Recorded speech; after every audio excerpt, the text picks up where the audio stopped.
of Rise and Shine. My name is Asanda Beda. We'll be together for the next 3 hours here on Channel Africa, where we bring you news and current affairs from the African perspective. Let's start off with our news update. Here is Jwalani Tulo Mwepe. It is 6 o'clock Central African time. SABC News. The African perspective.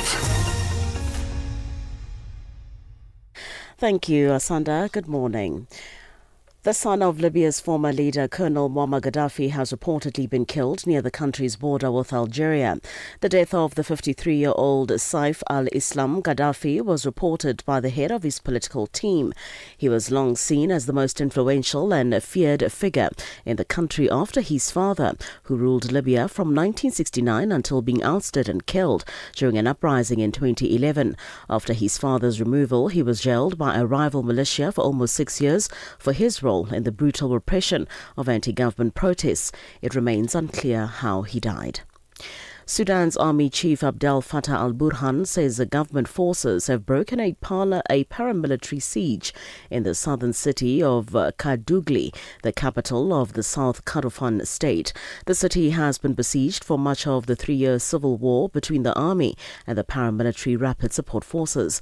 The BBC's Alfred Lastek has the details. Sudanese state television aired images of residents in Kadugli cheering as army vehicles moved through the city, following what military called a breakthrough against paramilitary forces. Kadugli has been under siege for months, with fighting in the wider Kordofan region, now described as some of the fiercest in the war. The French news agency says RSF sources confirmed the army's advance. The UN had earlier warned that famine was closing in on Kadugli, forcing more than 80% of its population to flee in search of food and safety.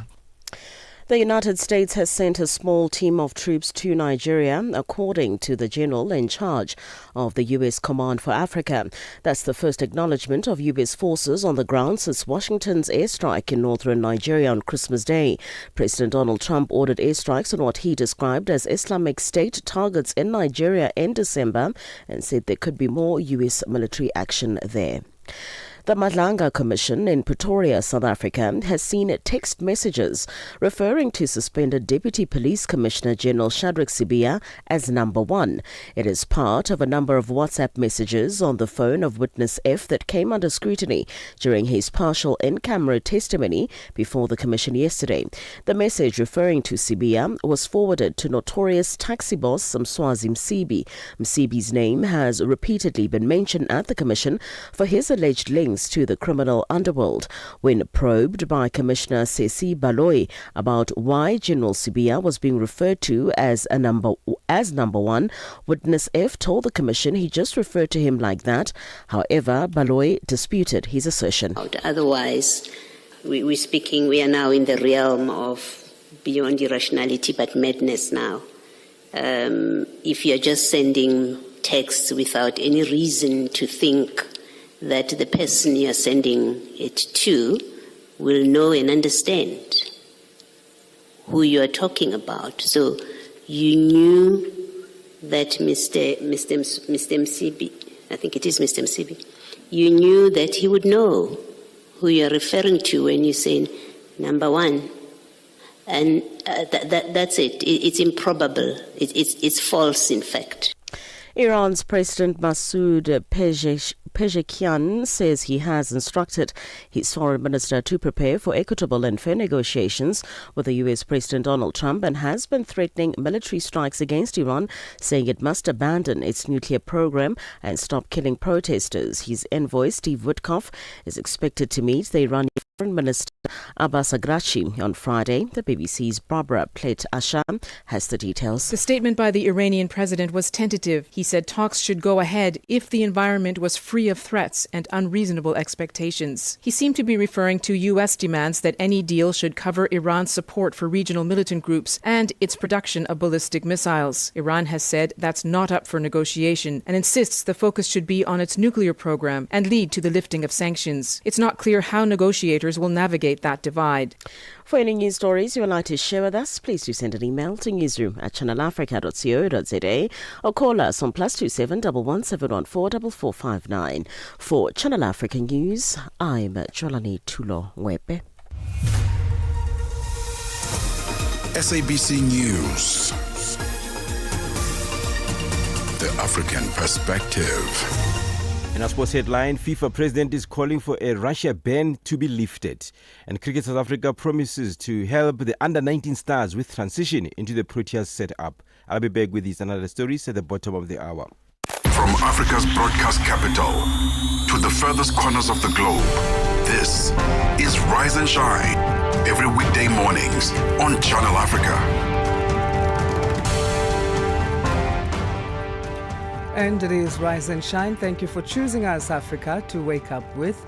My name is Asanda Beta. You can connect with us on channelafrica.co.za, on the SABC Plus app via mobile phone, as well as at Channel Africa. We are live streaming on YouTube, and that handle is also where you can find us on our various social media platforms.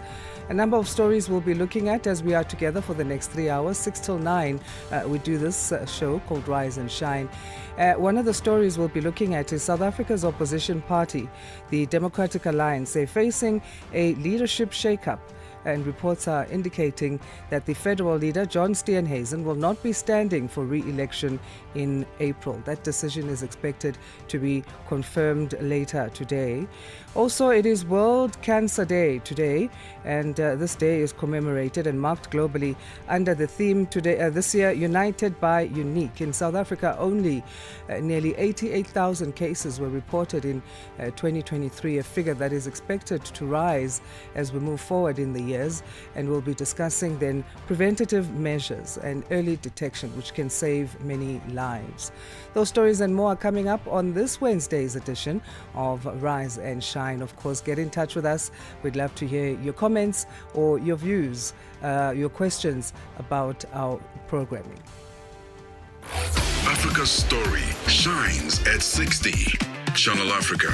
The African Perspective. Be inspired. Stay informed.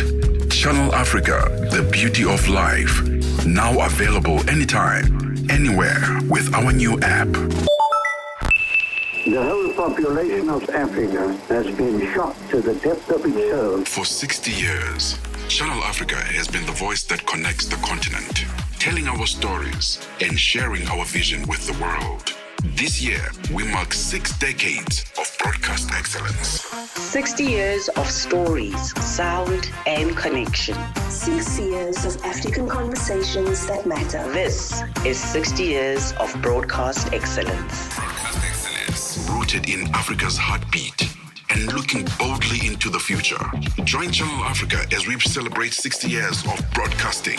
Still strong, still vibrant, and still giving you the African perspective. Channel Africa.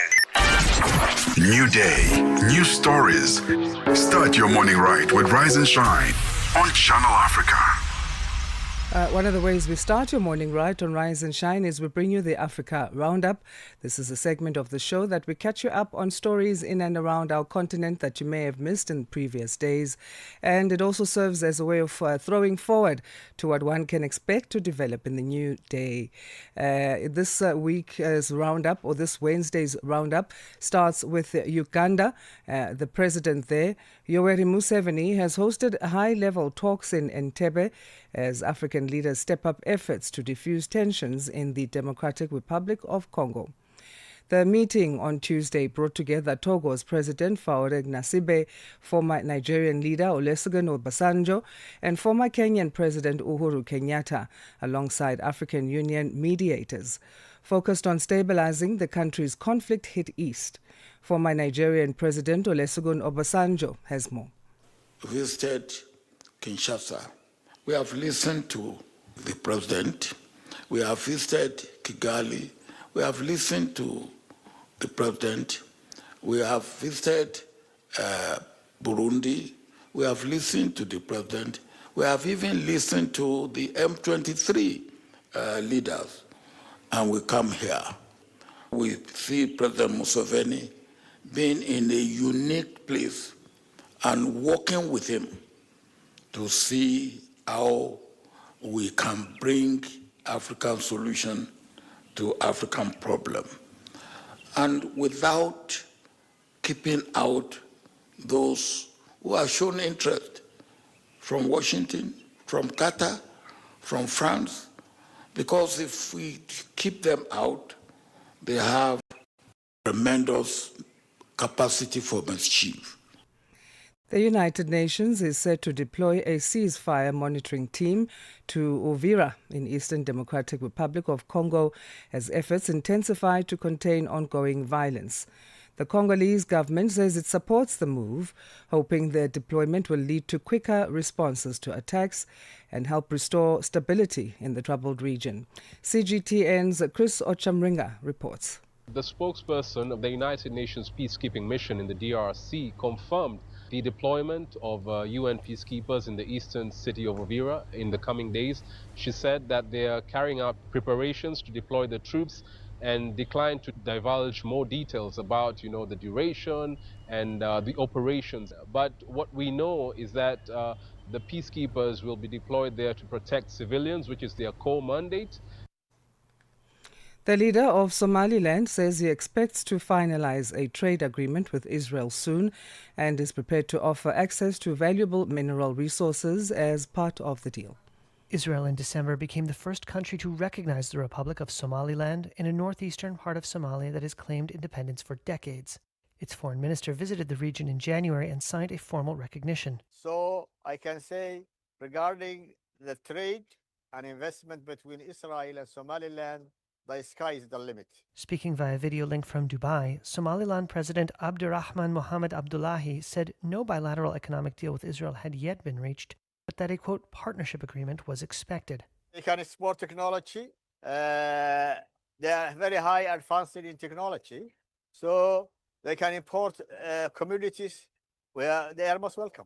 Israel's decision to recognize Somaliland has drawn an angry response from Somalia and has been criticized by China, Turkey, Egypt, and the African Union. Zambia and Ghana say they are moving to strengthen cooperation in technology and innovation with a focus on greater private sector involvement. Zambia's Technology and Science Minister, Felix Mutati, was speaking as his Ghanaian counterpart, Samuel Nati George, paid a courtesy call at State House in Lusaka. Here's Samuel Nati George speaking in Lusaka. I didn't come here as just minister, but I came here as a facilitator of business between our private sectors. We're here with 12 companies from Ghana, and we already have about 2 other companies that are Ghanaian that are already working here in Zambia that we would want to support as well. And the intention is not to go back with just the 12 companies that we are bringing here, but to go back with at least 12 companies from Zambia that we can open the doors to in Ghana. And finally, Spain will ban access to social media for minors under 16 and hold company CEOs criminally liable for illegal content, Prime Minister Pedro Sanchez said on Tuesday as he announced several measures to guarantee a safe digital environment. Our children are exposed to a space they were never meant to navigate alone, a space of addiction, abuse, pornography, manipulation, violence. We will no longer accept that. At the World Government Summit in Dubai, Sanchez said platforms would be required to bring in effective age verification. Real barriers that work. In Madrid, there were voices of cautious support. I don't generally like prohibitions, but I understand that this measure is necessary because I believe that children under the age of 16 are not yet capable of managing something as big as social media. Australia in December became the first country to ban social media for under 16s. Other countries, such as France and Britain, are closely watching the move as they consider similar measures. That's how we come to the end of today's edition of the Africa Roundup. That list of news compiled by our team of researchers, our editors as well as reporters to make sure that you get in the know. And we'll do that again after the 6 a.m. news tomorrow. Channel Africa 1060. 6 decades of stories, voices, and vision. keep Africa in your hands. Connect to our website for all your news, sports, and cultural updates. channelafrica.co.za. Across Africa, communities rise with the promise of clean water and clean sanitation. The African Union's 2026 theme calls us to action. It's about mobilizing real commitments, securing climate-resilient water and sanitation projects, and ensuring that water becomes a driver of sustainable development and prosperity across the continent. A landmark moment, not only for Africa, but for the global movement for access to safe water for all. Assuring sustainable water availability for every home, every village, every nation. This is the Africa we want. Channel Africa, the African perspective. Wake up to the essence of the continent. Rise and shine on Channel Africa. And now we take a look at some of the stories making headlines in and around our West African region. We focus in this area with the help of our political scientist and conflict resolution analyst David Matsanga, who joins us on Wednesday for this particular chat. David, Dr. Matsanga, thank you for joining us. How are you on this Wednesday? Thank you very much, Asanda. Good morning, Africa. Good morning, the globe, across evening, afternoon, wherever you were. But I have sad news that I lost my friend, the son of the late President Gaddafi, who was killed in Libya yesterday. I was one of the leaders. We just heard that story in the news, and I'm sure we'll be discussing it later on the show. Condolences, of course, go out to the family and to those who are close to him, including you. But our wrap today for West Africa starts in Benin. The country has launched an action plan for the circular economy. This, of course, to boost the country's economy. But what is interesting to note here in terms of the key factors of how they will do this? First of all, each and every country across the region of West Africa is trying to realign itself with something which is new. That is the Sahel region. The three countries are teaching these people something that has never happened in ECOWAS. So Benin is trying to make sure that it links itself to the other Sahel regions that are a region which is taking shape in a different form. Remember, the other three countries have already formed a bank of their own. Now you need to readjust yourself. And it is a very good way that the Benin government, which is part of the ECOWAS system, is trying to readjust itself to make sure that it catches everybody across there to come in to invest, to come in and take out money, to have easy access for investors to invest and take the money, and for people to buy goods, for customs to move west. That is all what everybody around that region is trying to do. What products will be of particular focus for this turnaround strategy? There are several products, including now the digital systems are important. The markets, people are beginning to bring up stock exchange arrangements. The digital system, the infrastructure is being laid down. There is a cable around the Atlantic Ocean, which is very, very effective. And the internet is being strengthened with new other things coming. So there's quite a lot of incentives in Benin, actually, which I've seen. The port itself has been expanded, and there's new workings that taking place to ease, trade between the Atlantic and other countries and within the ECOWAS itself. What risks to this action plan's success as you see it, and how do you think these can be averted? One of the risks is usually funding, and usually those who come with their money with strings attached, and they have to adhere to the structural adjustment of IMF, World Bank.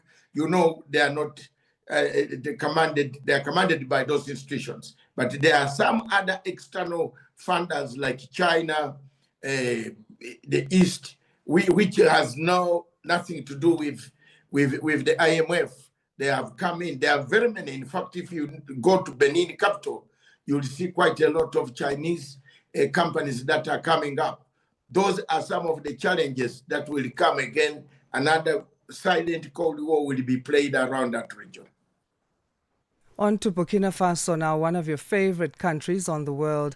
The country has taken a move to officially dissolve political opposition parties in the country, something that's becoming a trend on our continent of Africa, even though other parts of the world are not formally saying they're dissolving them. We hear of arrests of political party leaders who are in opposition, those who are accused of certain things that they haven't necessarily done, to be ostracized, but they are officially dissolving or political opposition parties. Why? Toxic. Some of the political parties, the past political parties are toxic. You know, some of these political parties are the ones that made military generals to come to power. And if you leave it there, then they organize a fresh election. What Burkina Faso route is, what most of us have told the gentleman, His Excellency the President Traoré, whenever you come across, he's one of the few listening presidents. And when you meet him, he will give you the ear. And if you want to start afresh, don't stick too much on it, but create a new dispensation, create a new system. They are creating a new system. You remember they are trying to say, what type of Africa do we want? What type of democracy do we want? There is that question in those three countries being asked, what type of Africa? And the time has come for most of the African countries to think about it. What kind of democracy do we want? The only way where democracy works very fast, Asanda, and very nicely, is in your place where you are seated in South Africa. You vote, you go home without a person being killed. But most of the places in Africa, someone has been killed, 10 have been injured, another one here, demonstrations, burning schools. So these political parties, old ones, are toxic. Simple, toxic. Ban them, allow people, the younger generation, to create new parties. How will this translate into the constitution of Burkina Faso in as far as it pertains to provisions for democracy? Because the new system, we imagine, is not something that's going to happen next week. It will take time. Yeah, they are trying to do a transitional system of a constitutional review to do a fresh constitution. Things have changed from the times of Sankara. Things have changed from the murderers who killed Sankara up to now, the governments, the civilian governments that have been corrupt. So they are doing a new constitution within the next 6 to 7 months. A constitutional review commission, they're asking for experts like PLO Lumumba and others who talk too much about constitutionalism, and they know it, to go there and assemble this new constitution, asking for what you can do, what can be put in this constitution. By the time of the end of the year, this year, please, you will see a new thing coming out of that place with new parties, with new. As under the generation today we have of Gen Z, are not going, very few people. You are lucky in South Africa, people think of apartheid and then vote ANC. You are lucky. But some of our places in some other countries, they have forgotten about the old parties that brought independence. Some of them have died completely. Go to Ghana, you will not find Nkrumah's party still alive. Go to my country, Uganda, you won't find the UPC struggling with about 10 seats in parliament. Go to Kenya, Kanu is dead. Tanzania, CCM has changed. So things are changing like everywhere. That is exactly what they are doing. Let's talk Togo and Congo now, Dr. Matsanga. Togo's President Faure Gnassingbe is leading an AU-led shuttle mission to stabilize fighting happening in the Democratic Republic of Congo. We often speak about the championing of African solutions to African problems. Should we be positive about this? This time, Sandra, you can see me smiling. I'm a bit positive this time. I was very critical of African Union. Yesterday, when I had Obasanjo speak in Kampala, at least saying something, I have never agreed with General Obasanjo since the Zimbabwe elections in 2002, when he fell on the side of imperialism and started to dismember Zimbabwe. We never agreed. We fell out and several other things. But yesterday, I was very impressed with this African solution for Africans, with Africans by Africans. This is it. AU is supposed to lead Qatar. Qatar is not leading us. AU should come and say, Qatar should come and ask us, what can we do? And I am one of the few people in Africa who speaks it as it is. I am not bothered. I am not, you not remove what I know. All the neighbors of DRC Congo have a problem. And some of them are not sincere. All of them. All of them. If you ask any of these countries around the DRC Congo, whether they have never taken 1 kilo of gold from Congo, which country will throw the first stone? Who? All of them. So it is good that the president of Togo goes to all these countries, including Central African Republic, Angola, Zambia. Go all of them. Ask. Yesterday they were in Kampala, asked the President Museveni, what is your view? We need to resolve this conflict. But for me, Dr. David Matsanga, I've said, and as a conflict resolution expert, I've said, there is only one way that you can bring peace in Congo, when you give a state and do the Yugoslavian way. I might be wrong. God will judge me. No human being should throw a stone at me. What is going to be crucial, though, for Togo's president to implement in terms of his mission goals for this intervention in the Democratic Republic of Congo? Because how does one stabilize fighting? How do you stabilize the fighting that causes instability in the first place? Or is he using these words because it would be colossal to say we're stopping the fighting altogether? Permanent ceasefire. Ask me. I'm an expert on that. Permanent ceasefire. First, get a ceasefire. Don't do the Trump way. Trump was haphazard looking for minerals and other things. Haphazard. He has no ceasefire on the ground. It says sign. Permanent ceasefire. First, you do a permanent ceasefire. Without a permanent ceasefire, where all these fighting groups go back, sit down, and say, okay, we have now ceased the fire. Create a force. I am happy that you talked about Imvura, where the UN is coming in to be in the middle so that the M23 does not attack the Congolese army. The Interahamwe that have been a pain in that region, the FDLR, the other guys who come and kill people who want to kill more are there, so that there is a stabilizing force, a force that keeps that ceasefire, that cessation of hostilities agreement. First, if you don't have cessation of hostilities agreement, go home, pack and leave, because people will come and fight. That is what I always tell people. And that is what has been lacking in Congo, a permanent cessation of hostilities. I can teach you for 20 hours on how to arrange that. But one of the problems that we have is the government in the DRC Congo has got 240 standing militias on their soil. They have only concentrated on M23. What about 239? What will you do to them? The government itself looks complicit about these militias. My sister, this is the right move now. A cessation of hostilities agreement, permanent ceasefire. Then we go to accountability, truth-telling, reconciliation. What are the root causes? Then a healing process. Without that, a war will erupt again. Yeah. Let's go to Ghana now, Doctor. And the country has decided to suspend citizenship applications for people of African descent. Is this going to be permanent? And why is Ghana doing this? I think Ghana saw fraudulent claims. Some people now wanted to use Ghana as a dumping ground. President Mahama is a great friend of mine. Whenever I pass Accra, I say hi, because we have been in the trenches fighting for this better Africa. I think there were so many fraudulent, applications by our brothers who were taken by ships across the Atlantic.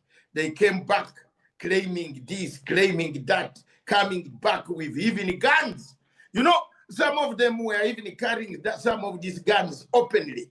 I was there once, one Christmas, at they want to bring this cowboy style of America there. So that one caused a lot of problems, and the natives started saying, "Hala, if these people are again coming back to claim," some of them now trace back their ancestral homes, and then there's that friction that was coming. So the government said, let's put it to a hold. They have suspended it. They are looking at loophole to seal the loophole, to bring back the criteria under which you can get a dual nationality. If you are in a diaspora, you left in 18 something, 16 something, you are taken. Then you come back and say, this is where my father was, where my grandfather was here. You displace people. There was that friction coming in, and I saw it coming. So Ghana has taken a right move. All right, David, Dr. David Matsanga, thank you so much for catching us up. It's always great to have these chats with you on Wednesday. So we'll connect with you again on Wednesday next week. Thank you very much, Asanda. Today, at least there's something to smile. And I want to tell you that American policy in Sahel region is working. Watch my lips. They are going to come for these younger men. They are doing very well to help them fight insurgency. That is what we call silent diplomacy. Don't be on the rooftop to tell us what you are doing when you are not doing it.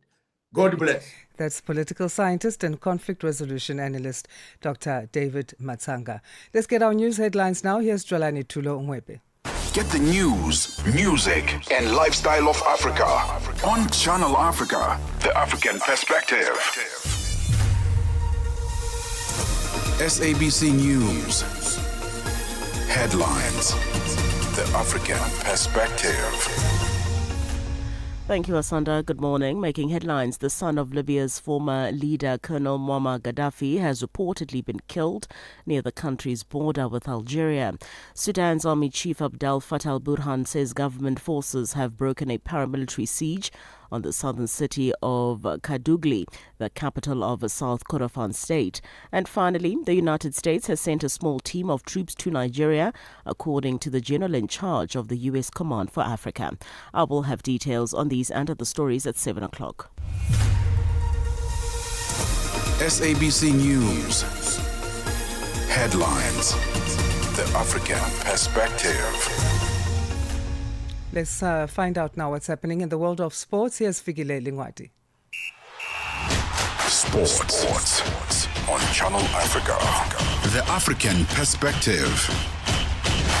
Good morning, Asanda. We kick off with football news. Well, football's governing body, FIFA President Gianni Infantino, says he wants Russia's 4-year ban from international tournaments lifted because it had achieved nothing. Russian clubs and the national team have been suspended from FIFA and UEFA competitions since the country invaded Ukraine in February 2022. Infantino said FIFA should actually never ban any country from playing football because of the acts of their political leaders. Ukraine Sports Minister Matvey Bidny said Infantino's comments were irresponsible and infantile. UEFA President Alexander Cheferin has maintained the war in Ukraine needs to end for Russia to be reinstated, echoing the statement at the UEFA Congress closing press conference last year in April. And the preparations for the Milano Cortina Winter Olympics were at times bumpy, but the games will prove to be unforgettable for athletes and spectators.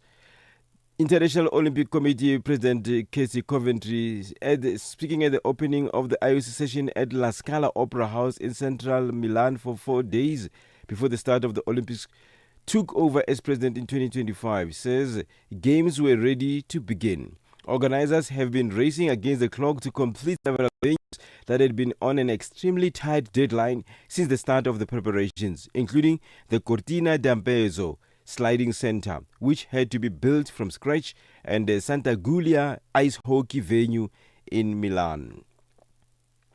Now, in Cricket news, South Africa's under-19 coach Malebongwe Mageta has made it clear that the young stars will receive all the support needed to make a smooth transition into the professional ranks. Aiden and KG did it 10 years ago, and KG was quicker to transition into the senior team. So we also must be mindful of the fact that as much as Aiden did it and KG did it, they also spent time developing after the program to be where they are, even though KG did it quicker. And looking at the batters that have quickly transitioned, look at the last World Cup group where we had Luandre, we had Kwena, who also quickly transitioned into the senior team. For any sports stories you'd like to share with us, please send an email to newsroom@channelafrica.co.za or call us on +2711 714 4459. This is Channel Africa Sport with me, Fikile Lingwati. Sports on Channel Africa. The African perspective. Still to come on Rise and Shine, we look at Uber Eats and the Gauteng Department of Economic Development in South Africa entering into a partnership, this to uplift township-based entrepreneurs. As on one hand, we hear of Uber exiting Tanzania. That was a story from yesterday, citing an unviable business environment. On the other, they seem to be developing and growing their base, that e-hailing system that is on transportation as well as eats, as we know. So we'll see how that is transforming the township economy in South Africa coming up. Africa at Play with Neto and ETO Chairmane. Lelinhle, talk to us about your relationship with your father, Coach Pitso. What is this one thing that he said to you that is still stuck at the top of your head? Coach Pitso and our mom, Moira Tlhagale, have always told us that whatever we do in life, we must do it to the best of our abilities and, represent our family well. But the big thing is do what you love and do it with all the passion that you have. And I think we see it in both their work. I mean, my mom has done a really good job with placing Coach Pitso in different clubs around the world, and she's negotiated contracts, and she's showing that as a woman you can also do work that is seen, and you can also get respect from men in a male-dominated space. And I think my dad has also shown that you must never underestimate the Black African man. Lelinhle Mosimane, a South African communications and digital media professional. Lelinhle is also a daughter to a great mentor when it comes to the game of football, Coach Jingles Mosimane. Live every Saturday and Sunday from 2 to 5 p.m. Let's now check in with the world of business for the first time on Rise and Shine on this Wednesday morning. And we say good morning to Tabiso Lehuko with that update. Business news on Channel Africa. The African perspective. Thanks, Asanda, and good morning. S&P Global Ratings has cautioned that African governments face rising debt risks as hard currency repayment schedules in 2026 increase pressure on external buffers, contributing to rollover risks. The agency's latest African Sovereign Outlook report, published on Monday, shows that government external debt repayments are now over 3 times larger than in 2025, or rather 2012. Chanduli Gege has the details. Egypt accounts for nearly one-third of this year's tally, with $27 billion due in principal repayments, followed by Angola, South Africa and Nigeria. S&P noted that average sovereign ratings in the region have reached their highest levels since late 2020, reflecting reform momentum and improved growth. However, it is a sign of key credit metrics stabilizing rather than significantly improving, as structural adjustments to reduce debt burdens tended to require longer timelines. An activist from the Malaysia Global Summit Flotilla, Nadi Al-Nuri, has called for an immediate halt to Glencore's coal exports to Israel. He and other pro-Palestine protesters gathered outside Glencore's offices in Melrose Arch in Johannesburg, South Africa, condemning the company's ongoing shipments. South Africa is the largest coal supplier to Israel. 2025 projections indicated that 55% of coal imported by Israel comes from South Africa. Al-Nuri says it is up to the people to come together to stop the exports. And other corporations fall to the hands of consumers. They act on what the people want. So the people are the ones who are in power. The people are the ones who have the voice. The people have to control corporations today. That we will not support those who stand with these criminals, with these warmongers, and with these baby killers. We should push them away and tell them that we support corporations with values. We support corporations who have the ethical means to work in places that do not support this type of manslaughter. Meanwhile, coordinator of civil rights group BDS Coalition, Roshan Dadu, has criticized South Africa's ongoing trade with Israel. She joined pro-Palestine activist protesters. Dadu says that these exports fuel Israel's electricity grid, powering military operations linked to the Gaza conflict. South Africa has now the #1 seller of coal to Israel. There's a ship on its way right now that left from Richards Bay Coal Terminal on its way to Israel. Our coal goes straight into the Israeli electricity grid, which serves to fuel the genocide in Gaza, the military-industrial complex, and the illegal settlements in the West Bank. So we are literally, as South Africa, complicit unless we in the genocide, in the illegal occupation system of apartheid. Ghana's finance minister has offered to cut a mining levy by 2 percentage points to help push through a new gold royalty regime that mining companies warn could deter investment. The country wants to replace its flat royalty rate with a sliding system of 5 to 12% to capture more value as prices surge. The new gold royalty regime, which adds about 1 percentage point for every $500 rise in the gold price, similar to the system in Burkina Faso, will take effect 21 days from yesterday unless Parliament amends it. Ghana's gold mining companies want the rate reduced. Snacks and beverage maker Pepsi Corporation will cut prices on core brands such as Lay's and Doritos by up to 15%. This follows a consumer backlash against several previous price hikes, as U.S. consumers have struggled to afford essentials due to inflation and delayed food stamp benefits. Companies such as P&G, Coca-Cola and Pepsi Corporation have lowered entry price points to safeguard market share. Packaged food companies are also in for a reckoning this year as the adoption of appetite-suppressing weight loss drugs increases and brands look for ways to keep customers interested in snacks and sodas. $1 in Nigeria is trading at 1,000 naira 393. In Botswana, it's at 13 pula 22. Kenya, 128 shilling 363. And Zambia, 19 kwacha 61.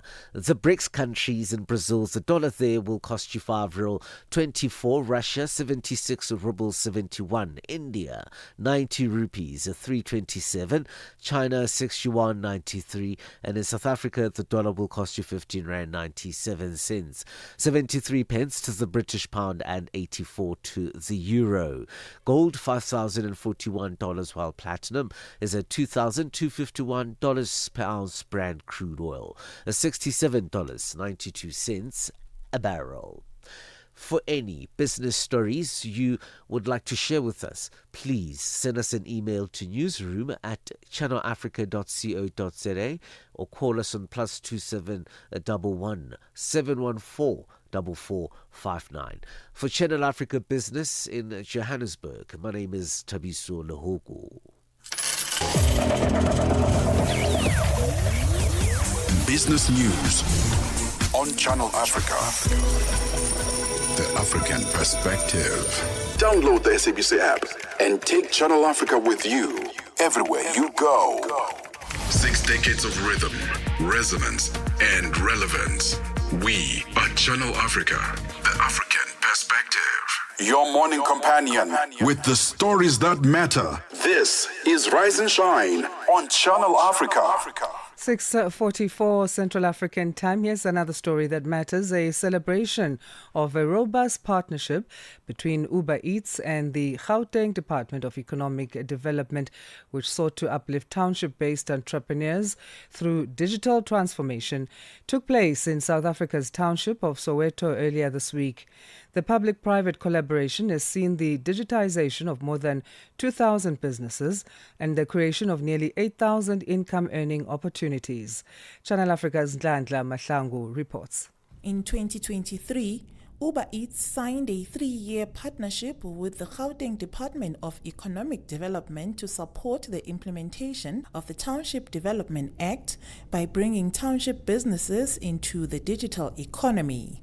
The agreement focused on digitizing township restaurants and food businesses, creating earning opportunities for delivery people and expanding access to customers beyond traditional walk-in trade. Through the partnership, more than 2,000 township merchants have signed up to use the Uber Eats platform and have been provided support with training tools and visibility to help them grow. Speaking at the event, the MEC for Economic Development in Gauteng, Lebogang Maile, reflected on the significance of this milestone. The work does not end here. There is still more to do and more opportunity ahead. Today, however, we take a moment to celebrate the entrepreneurs who continue to build, the delivery partners who keep moving, and the partnership that proves that inclusive economic growth is achievable when we work together. Nzwaki Ntsibanyoni, General Manager for Uber Eats in Sub-Saharan Africa, says the partnership has helped address challenges while offering valuable lessons on how inclusive growth can be supported through collaboration and digitization. So the biggest challenges were confidence and, understandably so, digital familiarity and infrastructure constraints. That is why onboarding, training and hands-on support were just as important as technology itself. This is just not a brand-based model. It is participation in a live marketplace. As long as merchants meet demand and delivery networks remain active, the income opportunities are self-sustaining. The celebration also honored outstanding township merchants and delivery people whose efforts have driven the success of the initiative. Rulani Shibambo, Kota King owner, was one of the recipients. He was named the Merchant of the Year. I'm super happy and excited about this milestone. It really means a lot to me. I mean, because we're in the world of digitalization, everyone is watching, everyone is recognizing us. So it means it's more customers for us, more attention into our business because they can see we've won an award, a Merchant of the Year. It really means a lot. Reporting for Channel Africa, I am Ndlandla Mahlangu in Johannesburg. Coming up, a story we'll be looking at is the IBT Presidential Summit. This gets underway in South Africa, and this comes ahead of the State of the Nation address, focusing on some news and ways to deliver faster, safer and climate-resilient human settlements. 60 years of stories and sounds. Channel Africa, the African perspective. Es-tu préoccupé par quelque chose? Es-tu passionné par les questions qui comptent? As-tu une voix qui mérite d'être entendue? Eh bien, nous avons la plateforme parfaite pour toi. Téléphone-nous ou fais-nous un WhatsApp au +27 66 408 87 42 et nous te rappellerons. Sois dans la conversation. Salut Channel Africa, ici Beno le Diamant Rocher qui est Binal Export depuis le Cameroun, le pays des lions. Voilà.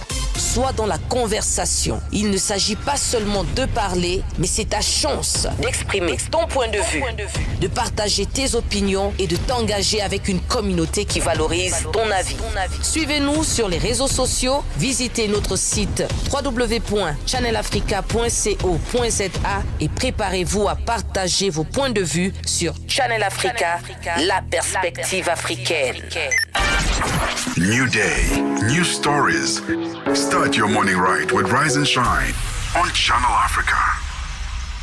South Africa's housing crisis, climate vulnerability and rapid urbanization are under the spotlight as the IBT Presidential Summit gets underway. The summit, held ahead of the State of the Nation address, is focusing on innovative building technologies as a way to deliver faster, safer and climate-resilient human settlements. President Cyril Ramaphosa delivered the keynote address on the first day of the summit. Our reporter Lebogang Mabange attended the event and has more on the story. The IBT Presidential Summit, currently underway in Johannesburg, South Africa, has brought together government, innovators and investors to rethink how South Africa builds its cities and communities. At the center of discussions is the need to move beyond traditional construction methods to meet the country's growing housing demand while responding to climate change. President Cyril Ramaphosa says access to adequate housing is a constitutional imperative that requires new ways of thinking. The right to adequate housing must not be the sole privilege of those people who have money. It is an aspiration for all that our Constitution compels us to progressively realize that there shall be housing. This summit has been convened because it is time to think differently. We have to think beyond traditional ways of building. We have to think beyond just brick and mortar. We must embrace technological solutions that enable housing to be delivered faster, better, and at scale. The president also warned that continuing to build in the same way will leave vulnerable communities exposed, especially as climate-related disasters intensify across the country. In recent years, many parts of our country have borne the brunt of climate change. It is always the poorest and the most vulnerable who suffer first, but more importantly, or worse, who suffer the most. If we continue to build in the old way, on the same land, with the same vulnerabilities, using the same methods, the same materials, then we are not solving the housing challenge. But we must make a change. And this is a time when change must happen. Government says the pressure is being driven by rapid urbanization, with millions of South Africans living in informal settlements, often located in high-risk areas. Human Settlements Minister Thembi Simelane says that the scale of the challenge is now clearly mapped. So South Africa is urbanizing at a very rapid pace. By mid-century, it is estimated that 80% of our population will be living in urban areas. So too often this growth manifests in informal settlements located on the floodplains, unstable slopes, and environmentally degraded land, placing the poorest household directly in harm's way. Honorable President, currently we have mapped all our informal settlement, and we can say to you we have got 4,075 informal settlements in South Africa. Provincial leaders say innovation is key to ensuring safer and more dignified housing outcomes. Gauteng Premier Panyaza Lesufi says the summit represents an opportunity to turn innovation into real change on the ground. We feel happy and excited that we are in a room with innovators, creators, and those that are prepared to invest not only their skills but their resources to make a better South Africa. We are not only excited that you are in the terrain to ensure that human settlements become better. We can't be in a society where people still drown in water. We can't be in a society where people still struggle to get a better house. We can't be in a society where people will face fire when we've got innovations that can stop fire. The IBT Presidential Summit continues on Wednesday, February 4th, with discussions expected to shape policy direction ahead of the State of the Nation address. Reporting for Channel Africa, I am Lebogang Mabange in Johannesburg, South Africa. The families of 3 mine workers who were trapped underground when the Lily mine in South Africa collapsed a decade ago have accused government of failing them. Priti Nkambule, Yvonne Mnisi and Solomon Nyirenda were in the container used as a lamp room. The structure fell into a sinkhole in 2016. The 2023 inquest concluded that extensive illegal mining severely weakened the mine's crown pillars, causing the catastrophic sinkhole that swallowed the container. Plans are underway to commemorate the 10th anniversary of the Lily Mine tragedy. Michael Mdluli filed this report. The families of Yvonne Mnisi, Pritin Kambule and Solomon Nyirenda are still camping outside the Lily Mine at Lost Creek outside Mbombela in Mpumalanga. Their campsite is without proper shelter or essential services. They are hoping to be reunited with their children who were trapped underground a decade ago. Mnisi's son Noah Mazibugo was only 10 years old when the tragedy occurred. He's now 20 years old and says life is difficult. It has been hard to us because we were very young when it happened. I have 3 other siblings after me, 2 boys and a girl who was only about 3 to 4 months at the time. She's now 8 years and she doesn't even know her mother. I was doing grade 5 and it affected me a lot because it's hard to find closure as we can't even point her grave.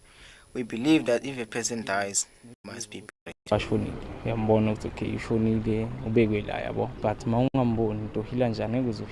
The inquest into the tragedy concluded that the collapse was caused by illegal mining activities and that the mine owners failed to conduct proper risk assessments. The family spokesperson, Harry Mazibugo, says government is failing them. We agreed as the families, as law-abiding citizens of this country. Unfortunately, at the later stage, that has also been withdrawn. So we're sitting with thousands of questions without a single answer. And remember, the then Premier of Mpumalanga, the late Titi Mabuza, he came here before the families and promised that as government of Mpumalanga, they are working tirelessly and they are not going to rest up until Yvonne Pretty and Solomon are found. But that hasn't happened. The now sitting Minister of Mineral Resources on 2025, he made an ultimatum of 60 days. So now today is nowhere to be found. The Mineral Resources and Energy Department is accused of frustrating efforts to retrieve the container. Solomon Nyirenda's brother, Jerry Nkosi, says government cares more about illegal miners than those making an honest living. My brother Solomon is underground still now. First 2 weeks, if I'm not mistaken, end of January, the legal mine was trapped underground. And then after a few days, the legal mine was rescued from Swaziland. That means we South Africans, I don't know how can I call it, we are not good enough for our government. So I don't know what must we do.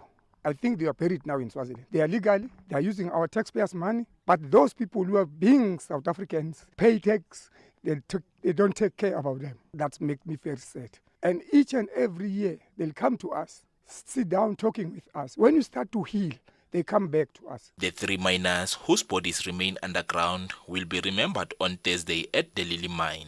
Attempts to get comment from the Mineral Resources and Energy Department were unsuccessful. I am Michael Mdluli, Lily Mine, near Barberton, Mpumalanga. The United Nations peacekeeping mission in Congo will send its first team to monitor a ceasefire between Congo's government and the AFC or M23 rebel group in the coming days. This is according to Qatar's foreign ministry following talks in Doha. Tutongobeni has more. Qatar says the team would be deployed to Uvira that AFC M23 fighters captured in December. The late-night announcement has been described as a sign of progress between the Democratic Republic of Congo and the M23. The United States is hosting separate talks between Congo and Rwanda, which the United Nations and Western powers say backs AFC M23, an allegation Kigali denies. The Qatari Foreign Ministry says Congo and the M23 had agreed on detailed terms of reference for the ceasefire monitoring mechanism created under an agreement reached in October and reaffirmed their commitments under the broader peace deal framework signed in November. The latest push to activate ceasefire monitoring comes amid persistent fighting in the east. Over the weekend, explosive-laden drones targeted the airport serving the northeastern Congolese city of Kisangani. If confirmed to be an AFC M23 operation, it would be the furthest west the group has struck as part of its offensive against the government in Kinshasa. All right, and I think that's our final story for this hour. We'll be entering the next hour in just a bit here on Rise and Shine. And of course, more stories coming up that we'll be covering. Do get in touch with us at Channel Africa 1. That's our handle. And that's our various social media platforms of X, of Instagram, of Facebook, of TikTok, of LinkedIn, as well as YouTube. On YouTube, we live stream, and we are on the DSTV Audio Bouquet, channel 802, on www.channelafrica.co.za is another way to connect with us. And then you can find us on the SABC Plus app via mobile phones. That's Rise and Shine and Channel Africa. From the African perspective, we'll continue to bring you news and current affairs, and we'll hand you over to the news in just a bit with Jolani Tulo Mwebe. Start your day right with Channel Africa Breakfast. That smells delicious. Live, 5 days a week. SABC News. The African perspective. Thank you, Asanda. Good morning. Ethiopia's Prime Minister Abiy Ahmed has hit out at Eritrea's army for committing atrocities during the 2-year war in the northern Tigray region, which ended in 2022. Eritrean forces fought alongside the Ethiopian army against local Tigrayan fighters for control of Tigray, which borders Eritrea. In an address in Parliament, Abiy admitted for the first time that Eritrean troops had massacred people in Aksum, allegations Eritrea had previously denied following reports of mass killings that took place in the historic city over 2 days in November 2020. It is the latest twist in a volatile relationship between the two Horn of Africa neighbors. Friendly relations were forged further during the Tigray War, but have of late given way to a war of words over the Red Sea, something landlocked Ethiopia wants to access through Eritrea. Saif al-Islam Gaddafi, the second son of Libya's late former leader Muammar Gaddafi, has reportedly been shot dead. He was on the wanted list of the International Criminal Court for crimes against humanity for his alleged role in opposition protests in 2011.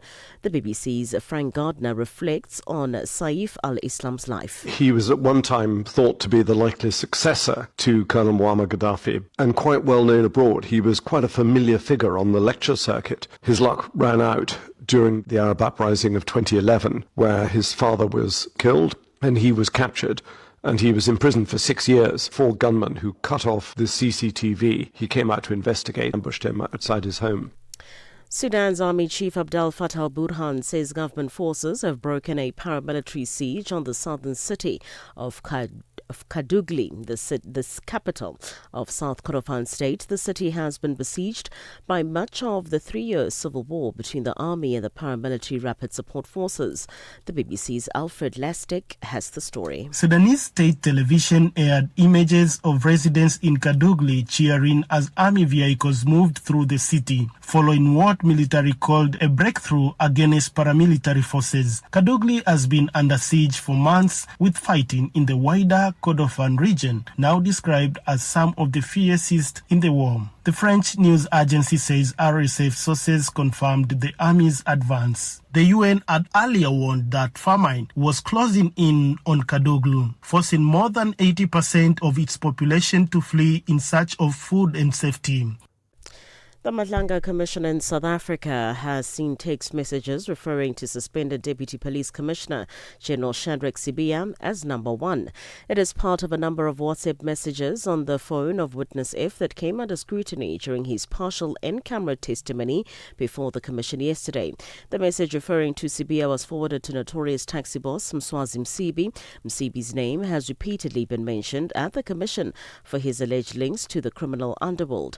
When probed by Commissioner Sesi Baloyi about why General Sibiya was being referred to as number 1, Witness F told the Commission he just referred to him like that. However, Baloyi disputed his assertion. I'm interested in a chat or message that you sent to Kat Maklala on the 4th of March 2024 at 8:21. You sent a contact card, and at Annexure 9, Annexure to Exhibit Bundle, page 9, that contact card is exhibited, and it is a contact card for General Sibiya with a phone number of General Sibiya.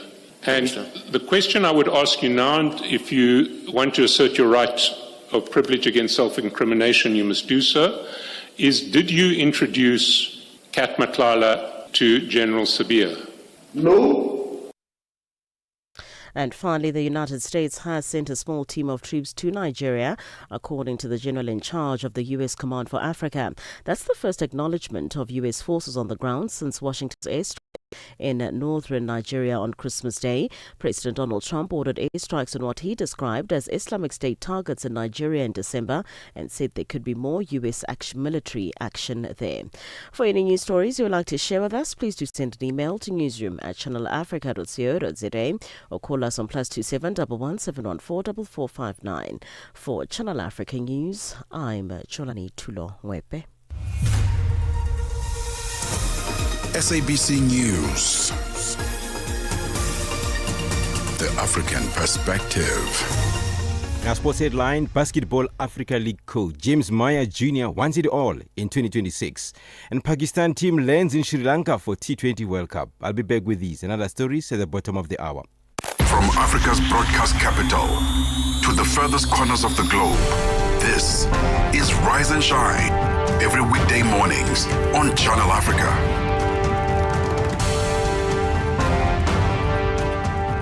5 minutes past 7, Rise and Shine, Channel Africa. From the African perspective, we bring you news and current affairs from the African perspective. And we're broadcasting from our Johannesburg studios in South Africa. I'm Asanda Beda. Let's take a look at what we can expect to come up in this hour. Well, a few stories we'll touch on too, because there'll be way more than that. But one of those is South Africa's opposition party, the Democratic Alliance. They're facing a new leadership shakeup. Reports are indicating that federal leader John Steenhuisen will not be standing for re-election in April. John Steenhuisen is also the Minister of Agriculture in the country. So this decision is expected to be announced today in Durban. As some of you will know, that is where his political career began around 3 decades ago. So he's been in that space for some time, 30 years. Then we go to Jonglei State in South Sudan, a story that we keep touching on, as tens of thousands of people are facing a humanitarian crisis there after government restrictions blocked access to medical and humanitarian aid. We spoke on that with the World Food Programme yesterday. Today we'll be speaking to MSF, or Doctors Without Borders, to see how they are managing to bring about the aid that's needed there and the challenges they're facing as they do that. So those stories and more coming up. Channelafrica.co.za, is that how you can connect to us? On the DSTV audio bouquets, 802 is the number the channel number you can tune into, and also the SABC Plus app. So a few ways that you can connect with us and do that. We appreciate it. The rhythm of Africa, the pulse of the continent. This is Channel Africa, the African Perspective. The voice of the continent, now online, with all your sports fixtures, lifestyle, and more. 6 decades strong, Channel Africa continues to inspire Africa and the world, proudly sharing the African Perspective. Nkhanza zokhudza amuna ndi azimayi kapena kuti gender-based violence, GBV, zikuwononga mioyo komanso kuphwasula midzi. Zikuchitika m'manyumba, m'masukulu, malo ogwirira ntchito, ndipo kwambiri mwakachetechete. Koma sizikuyenera kupitirira. Mukazimva, yankhulani. Ngati mwakhuzidwa, funani chithandizo. Chifukwa kusachita chilichonse sikuthandiza. Mverani kuma wireless onse 14 a SABC kuchokera lachitatu pa 23 mwezi uno wa Julai kuti mumve zokambirana, malangizo, masewero, zionetsero za maphunziro ndi mafunso okhuza nkhanza za amuna ndi azimayi ndi akatswiri, anthu opulumuka ku nkhanzazi, okhazikitsa lamulo komanso dziko lonse lokhuzidwa ndi nkhanzazi. Zonsezi pa wireless yomwe mumayikonda ya SABC. Imbirani pa nambala 0800 428 428 kuti munene za nkhanzazi kapena kupeza chithandizo. Nkhanza zokhuza amuna ndi azimayi zimatha ndi inu. Kutenga ukufikani kuchokera ku SABC. A fresh morning, a fresh perspective. Stay tuned to Rise and Shine on Channel Africa. There are rising tensions in Malawi between the government and private maize traders. This is because of falling domestic maize prices, which are pushing traders to defy the export ban in search of better returns on regional markets. The ban by the authorities was meant to ensure that Malawians have access to low maize prices. As George Mango reports from Blantyre, various traders say they are selling their maize at a loss locally, unlike in foreign neighboring countries. What is clear is that market sources report that maize is being illegally exported to neighboring countries such as Mozambique, Kenya and Rwanda via Tanzania, while grain supplies continue to flow to Zambia, Malawi's traditional market. In fact, this is happening despite Malawi recently importing about 200,000 tons of maize from Zambia to cover a domestic shortfall identified by the authorities in October last year. Various analysts and civil society representatives, including consumer rights campaigners like Jean Kasunda, think grain traders have the right to export their produce for profits. The private traders are left with no option other than to defy government's ban on export of maize. This is so because government, in the first place, failed to buy maize from them. Instead, they went to import maize from Zambia, which was very bad. Secondly, they called for local traders to sell their maize to NFRA, but they only bought a portion of the maize, and then they stopped, saying they don't have money. Now, where do these people going to sell their maize? And remember, last farming season, production costs were very high because inputs, especially fertilizer, the prices were very high. However, Malawi authorities have reiterated their commitment to strictly enforce the export ban, citing the need to safeguard national food security. 2 weeks ago, authorities seized 3 trucks carrying a total of 90 tons of maize that were being smuggled into Tanzania through unofficial routes in the border district of Mchinji. Some citizens are, however, happy with the maize export ban. Brave Mwenda is one such citizen. We are currently facing food shortages because of some climatic change and also flooding and also El Nino, which hit the country over the past few years. So now, in addition to the food shortage situation, the maize which is available on the market has increased so that most of us, we can't afford to buy. The prices are high at unaffordable prices which we cannot able to buy. So I wish this maize could have arrived in the country sooner than later, because otherwise we will die of hunger. That aside, the Grain Traders Association of Malawi has since criticized the lack of government maize purchases on the local market. The association argues that without budgetary funding, traders are left with limited options.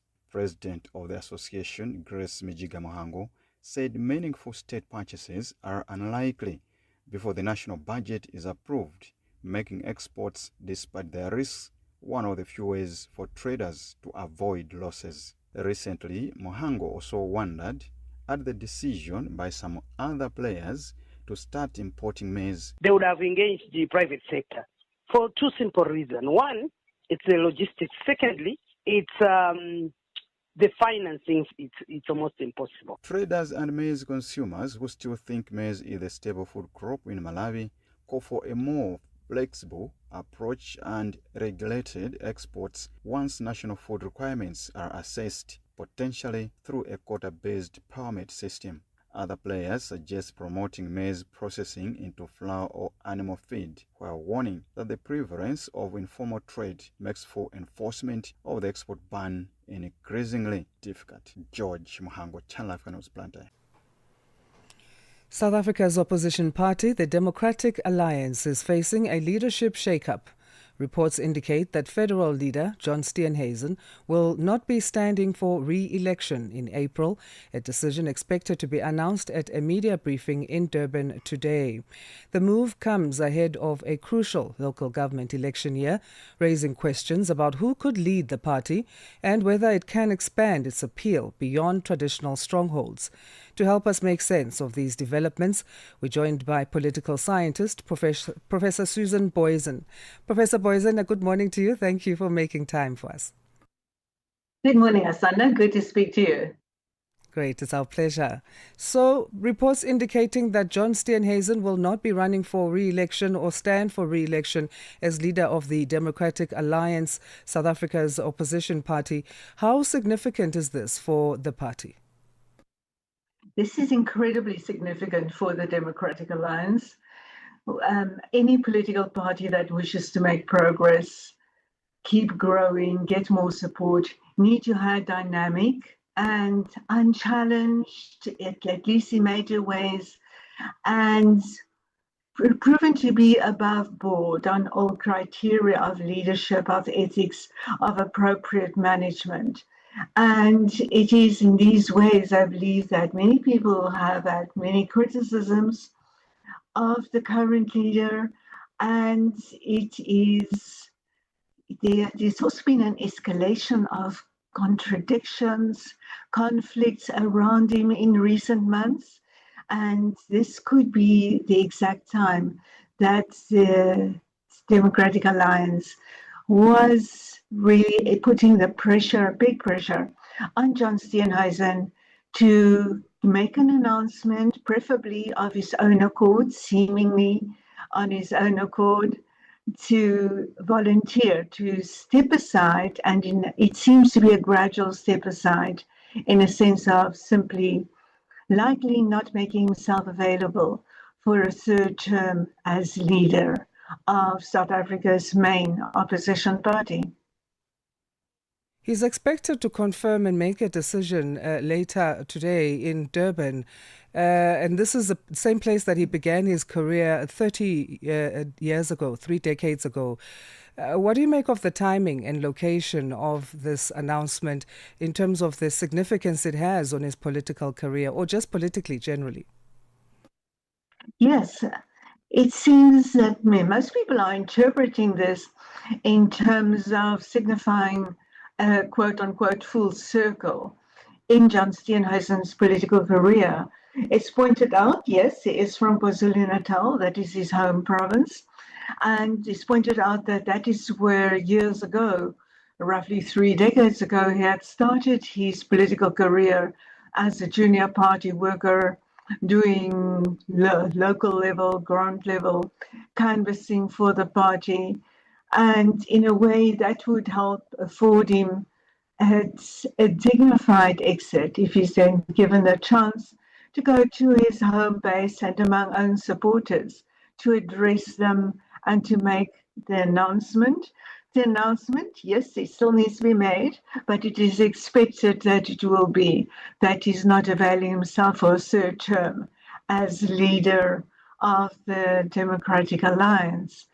We know that he's been there since 2019, and the time has probably come, as many people have been pointing out, for him, given current problems, that he will make this gradual step-aside movement. He has been up to now well respected in the DA, so he can still exit with a level of dignity, but we're all aware, and that is not ideal, that is far from ideal for the leader of a major political party to come with as much and as much accumulating baggage as John Steenhuisen has been. We've known there's been the credit saga, credit cards, default rulings against him, whether the question whether he had abused the party credit card for minor entertainment or expenses, the big fallout that he had in terms of cabinet appointment and firing from cabinet, of Dr. Dion George, which was probably a major trigger in this saga. And we also know there was the earlier step that he had done to appoint Rob Kabanak as a personal advisor. And all these pieces of political evidence, baggage in a way, have been accumulating to a point that I'm not surprised that the DA leadership has probably given him this ultimatum, make this announcement, and speculation is at this stage that he will probably be allowed by the DA. Of course, cabinet appointments are ultimately at the behest of the president of the country, but with major input from their own political parties, the Democratic Alliance in this stage, but that he will probably be allowed to keep his cabinet position as Minister of Agriculture, even on that front with his handling of the foot and mouth disease, a major crisis in current South African agriculture. He has really not performed well. So the big question is going to be, while the deal currently with this party, the DA, will probably be that he steps down as leader, even if possibly only at the time of the party elections of April this year, that he steps down or steps back in terms of that position, but keeps his cabinet one. But we know if the DA finds that it has adverse implications for the party, that his mishandling or lack of appropriate handling, sufficient handling of the foot and mouth disease crisis, if that affects the DA's image as effective party that can make a good difference in government, I won't be surprised if in due course that also becomes contested. Right, and talking of the big question, names like Solly Msimanga and Jordan Hill-Lewis are being mentioned as front runners for this position. What qualities or strategies will determine who emerges as the new leader between these two? Now, in the end, in these leadership elections, it's always about which constituencies you can mobilize within the party. The Parliamentary Caucus of the Democratic Alliance, of course, carries much weight.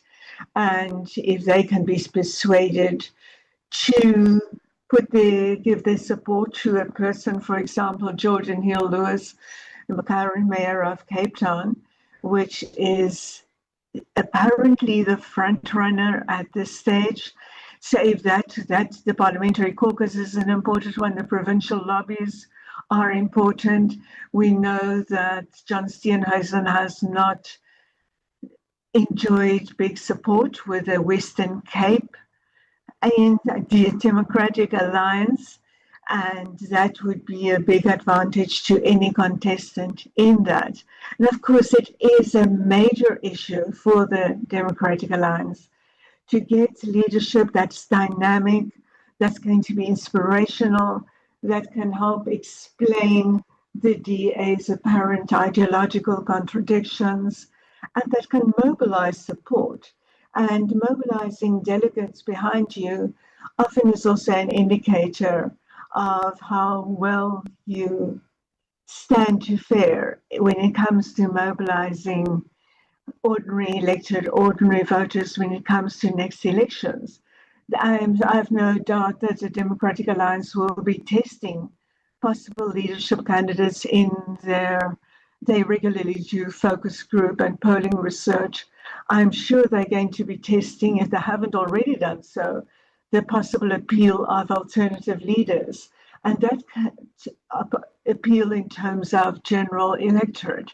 And that will no doubt have a big influence in how any potential successor and possibly Jordan Hill-Lewis fares in actual elections.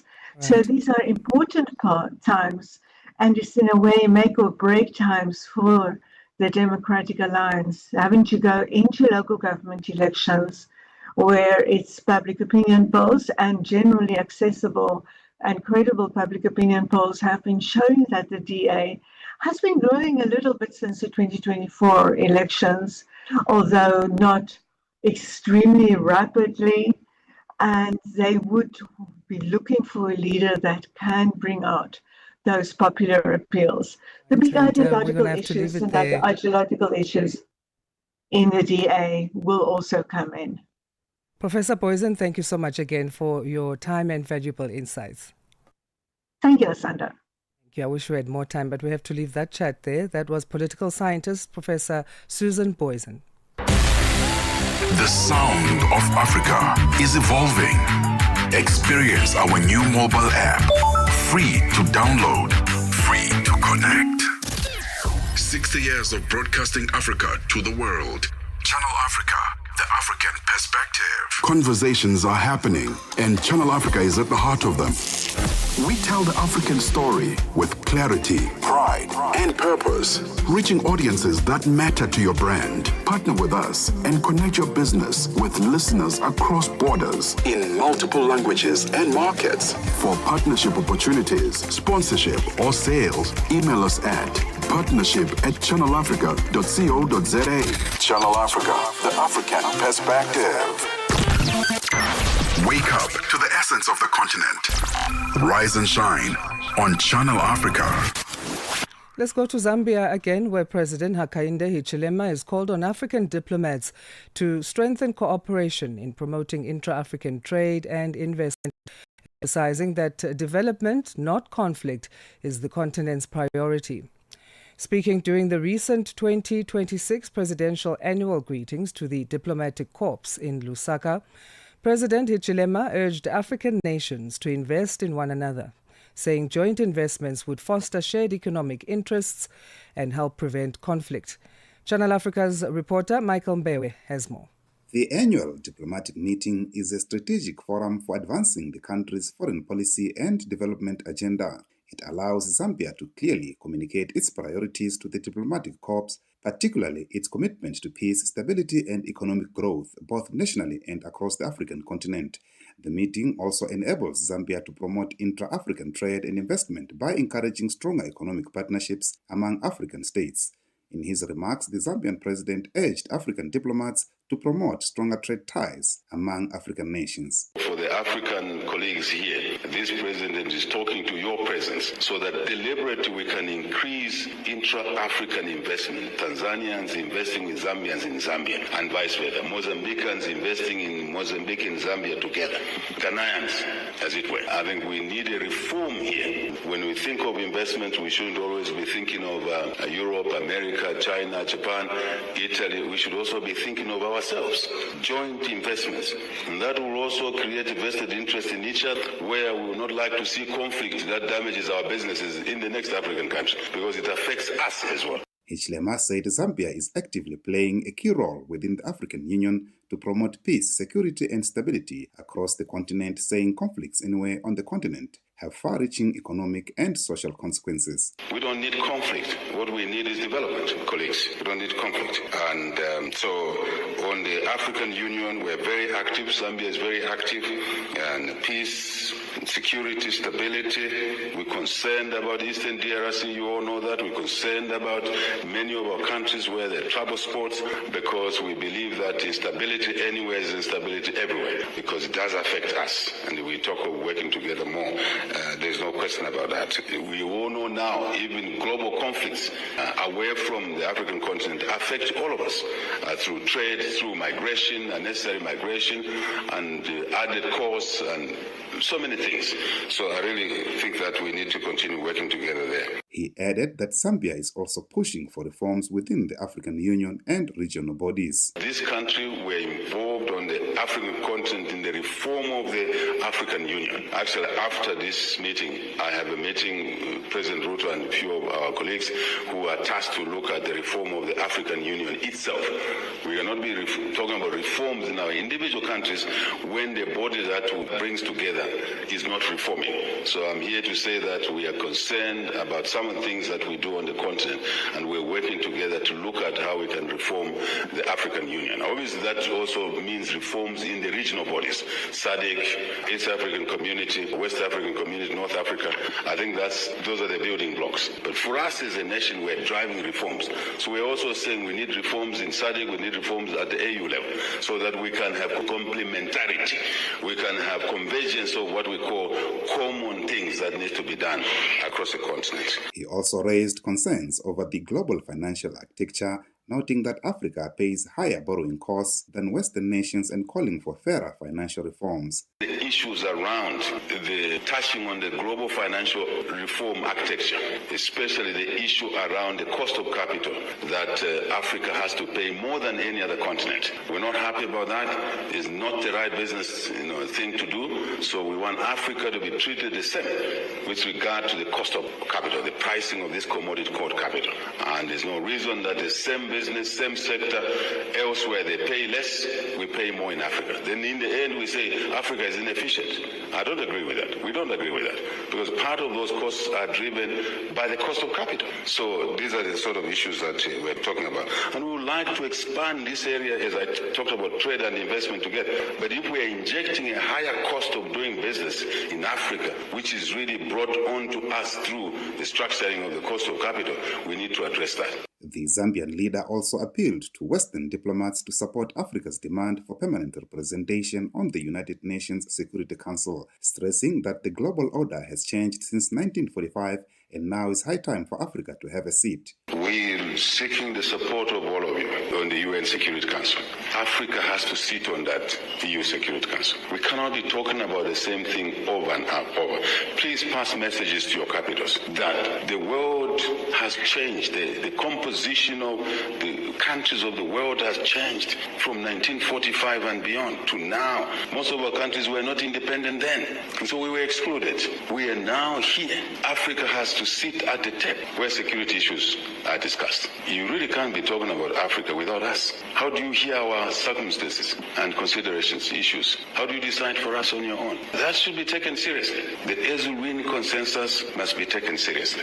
As Zambia prepares for its 2026 national elections, he assured diplomats that polls will be free and fair. Lastly, I want to say that I know there is anxiety, but I want to assure you that in 2026 there will be credible, peaceful and transparent elections. I'm sure you are following what's happening in by-elections. Who wins does not matter. But the process allows the opposition to win, allows the ruling party to win. Michael Mbewe, Channel Africa News, Johannesburg. Let's catch you up with our news headlines. Now here's Jolani Tulo Mwepe at 7:31 Central African Time. Get Channel Africa on DSTV Audio Bouquet. Channel 802.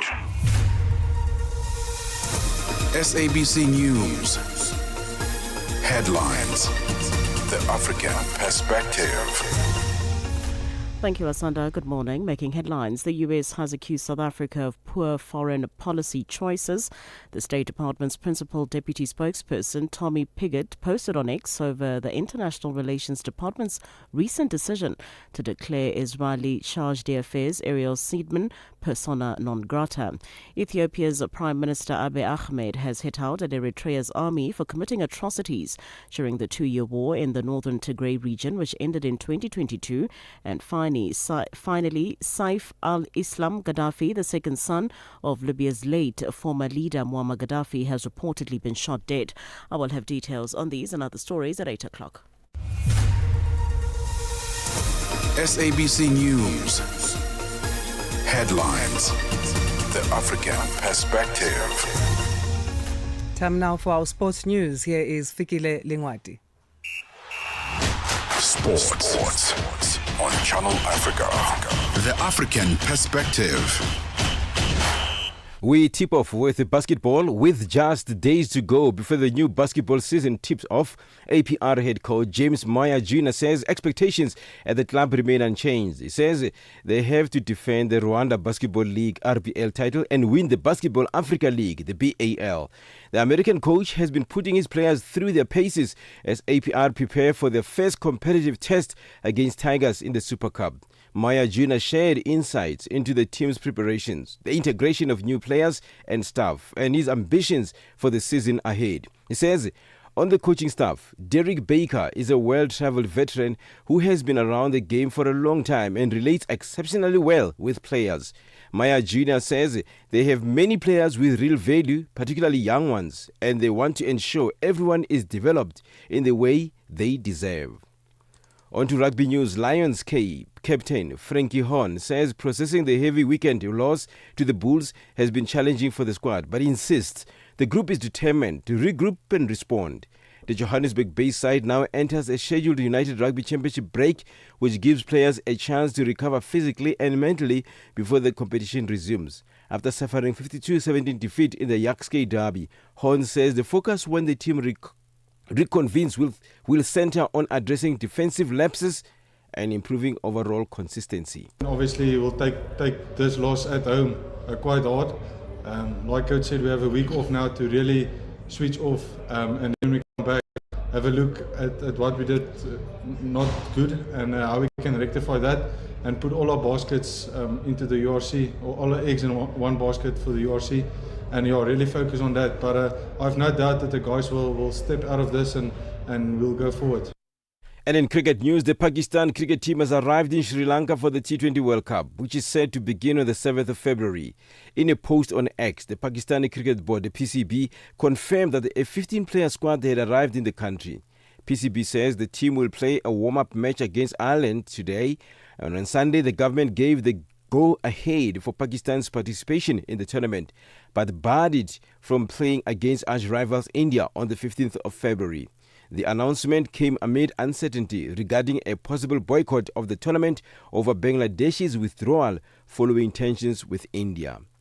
For any sports stories you'd like to share with us, please send an email to newsroom@channelafrica.co.za or call us on +2711 714 4459. This is Channel Africa Sport with me, Fikile Ngwati. Sports on Channel Africa. The African Perspective. All right, let's take you back. Throwback in history. In 1969, let's look at what happened in this year, this particular day. In Tanzania, Eduardo Mondlane, leader of Frelimo, that ruling political party in Mozambique, and that's been in power since independence from Portugal in 1975, he was assassinated by a letter bomb in Dar es Salaam. Interesting facts there. Darubini ya Afrika na I am Henry Shakif. Tumeona chapisho mapema hii leo ya kwamba Wizara ya Mambo ya Nje ya nchini Marekani imesema inapitia upya uhusiano wake na nchi ya Tanzania. Pengine taarifa hii imepokelewaje na wananchi wa Tanzania? Cha kwanza tumeiona taarifa ambayo imetoka hii leo. Sisi kwetu taarifa hii haikutushangaza wala haikutushtua kwa sababu tulishaona taarifa kama hiyo imetoka kwenye ubalozi wa Marekani nchini Tanzania, ikiwa imetolewa na bwana Tom Pigott. Umezungumza kwa kina kabisa. Haya ni malalamiko ambayo yamekuwa yakijitokeza mara kwa mara. Unadhani sasa wana hoja ya msingi? Unauliza maswali mazuri sana na maswali ya tafakari. Maswali ambayo hayawezi kujibiwa kwa dakika moja au kwa siku moja. Ni maswali yanayohitaji utafiti, yanayohitaji kusoma. Darubini ya Afrika kila Jumatatu hadi Ijumaa kuanzia saa 11 kamili hadi saa 12 kamili jioni majira ya Afrika ya Kati. It's time now for your business update. Here is Tabiso Lehugo. Business news on Channel Africa. The African Perspective. Thanks, Asanda, and good morning.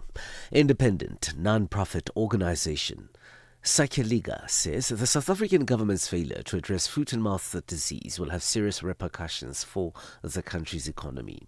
The organization is one of the entities supporting proposals that livestock owners and the private sector should be allowed to produce and administer foot-and-mouth vaccines.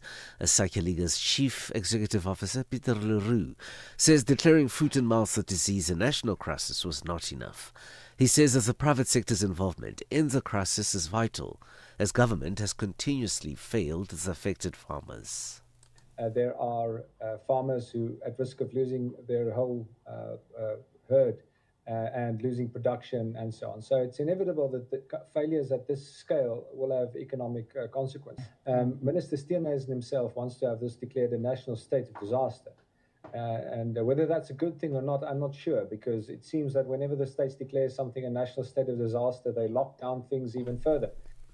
S&P Global Ratings has cautioned that African governments face rising debt risks as hard currency repayments schedules in 2026 increase pressure on external buffers, contributing to rollover risks. The agency's latest African Sovereign Outlook report published on Monday shows that government external debt repayments are now over 3 times larger than in 2012. Chandulukeke has more. Egypt accounts for nearly one-third of this year's tally, with $27 billion due in principal repayments, followed by Angola, South Africa and Nigeria. S&P noted that average sovereign ratings in the region have reached their highest levels since late 2020, reflecting reform momentum and improved growth. However, it is a sign of key credit metrics stabilizing rather than significantly improving, as structural adjustments to reduce debt burdens tended to require longer timelines. A celebration of a partnership between Uber Eats and the Gauteng Provincial Department of Economic Development, which sought to uplift township-based entrepreneurs through digital transformation, took place in South Africa's township of Soweto. The public-private collaboration has seen the digitization of more than 2,000 businesses and the creation of nearly 8,000 income-earning opportunities. Nhlanhla Mahlangu reports.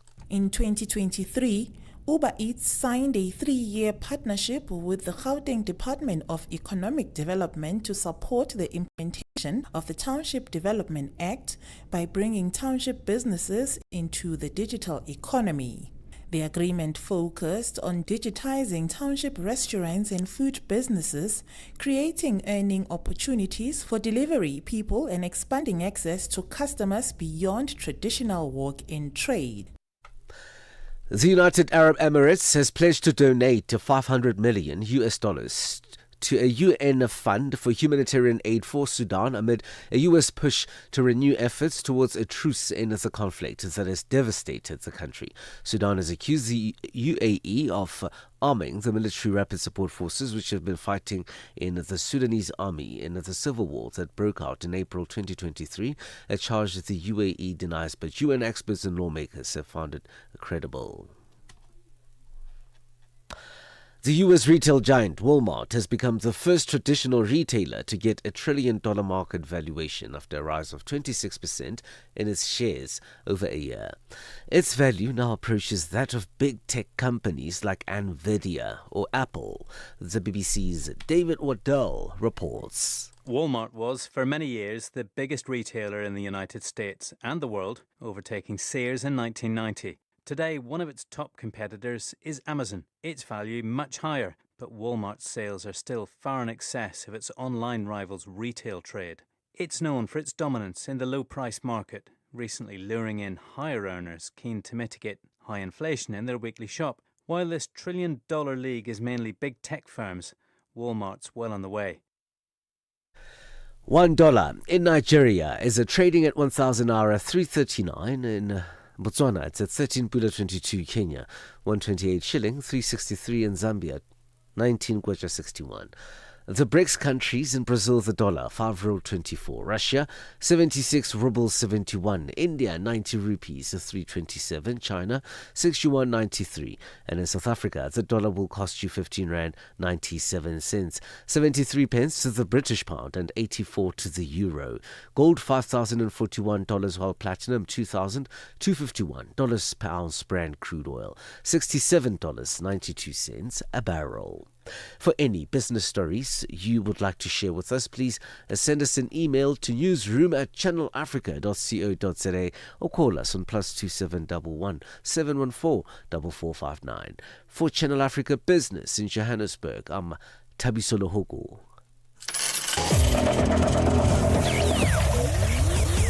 Business News on Channel Africa.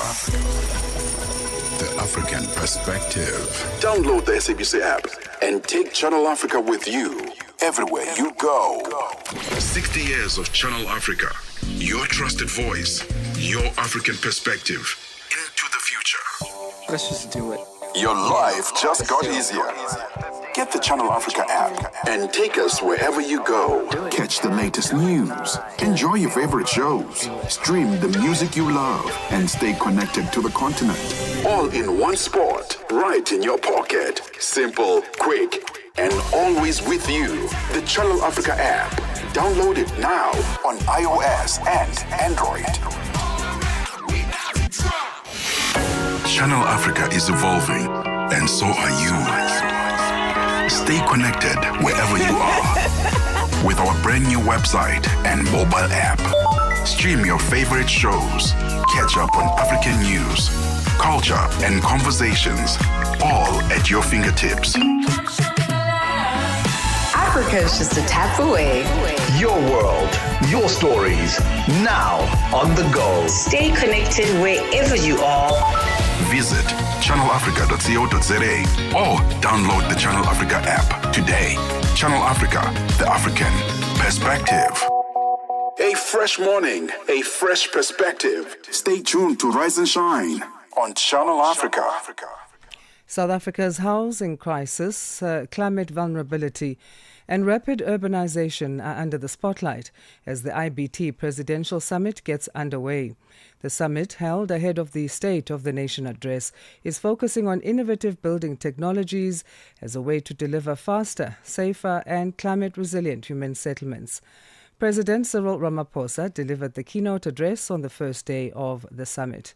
Our reporter Lebogang Mabange attended the event and has more on that story at now 7:45 Central African time. The IBT Presidential Summit, currently underway in Johannesburg, South Africa, has brought together government, innovators and investors to rethink how South Africa builds its cities and communities. At the center of discussions is the need to move beyond traditional construction methods to meet the country's growing housing demand while responding to climate change. President Cyril Ramaphosa says access to adequate housing is a constitutional imperative that requires new ways of thinking.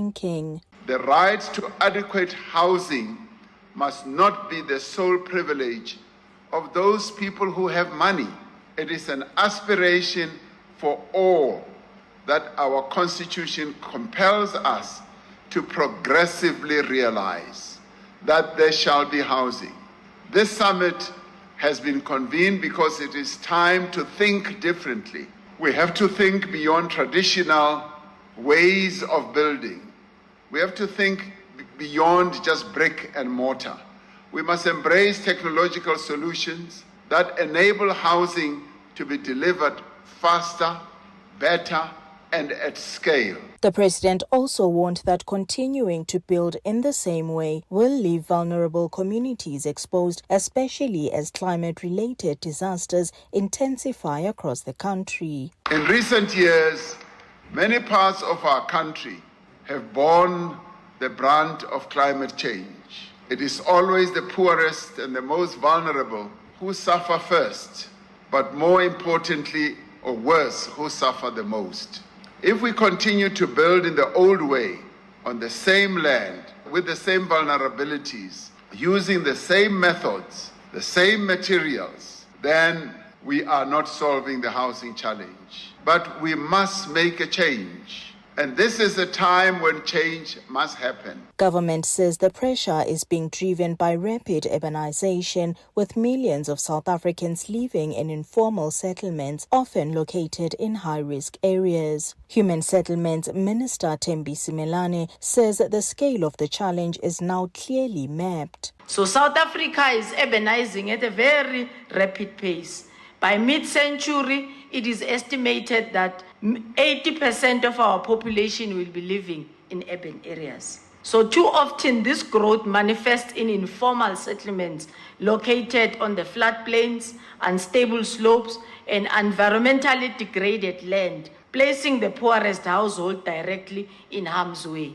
Honorable President, currently we have mapped all our informal settlement, and we can say to you we have got 4,075 informal settlements in South Africa. Provincial leaders say innovation is key to ensuring safer and more dignified housing outcomes. Gauteng Premier Panyaza Lesufi says the summit represents an opportunity to turn innovation into real change on the ground. We feel happy and excited that we are in a room with innovators, creators, and those that are prepared to invest not only their skills but their resources to make a better South Africa. We are not only excited that you are in the terrain to ensure that human settlements become better.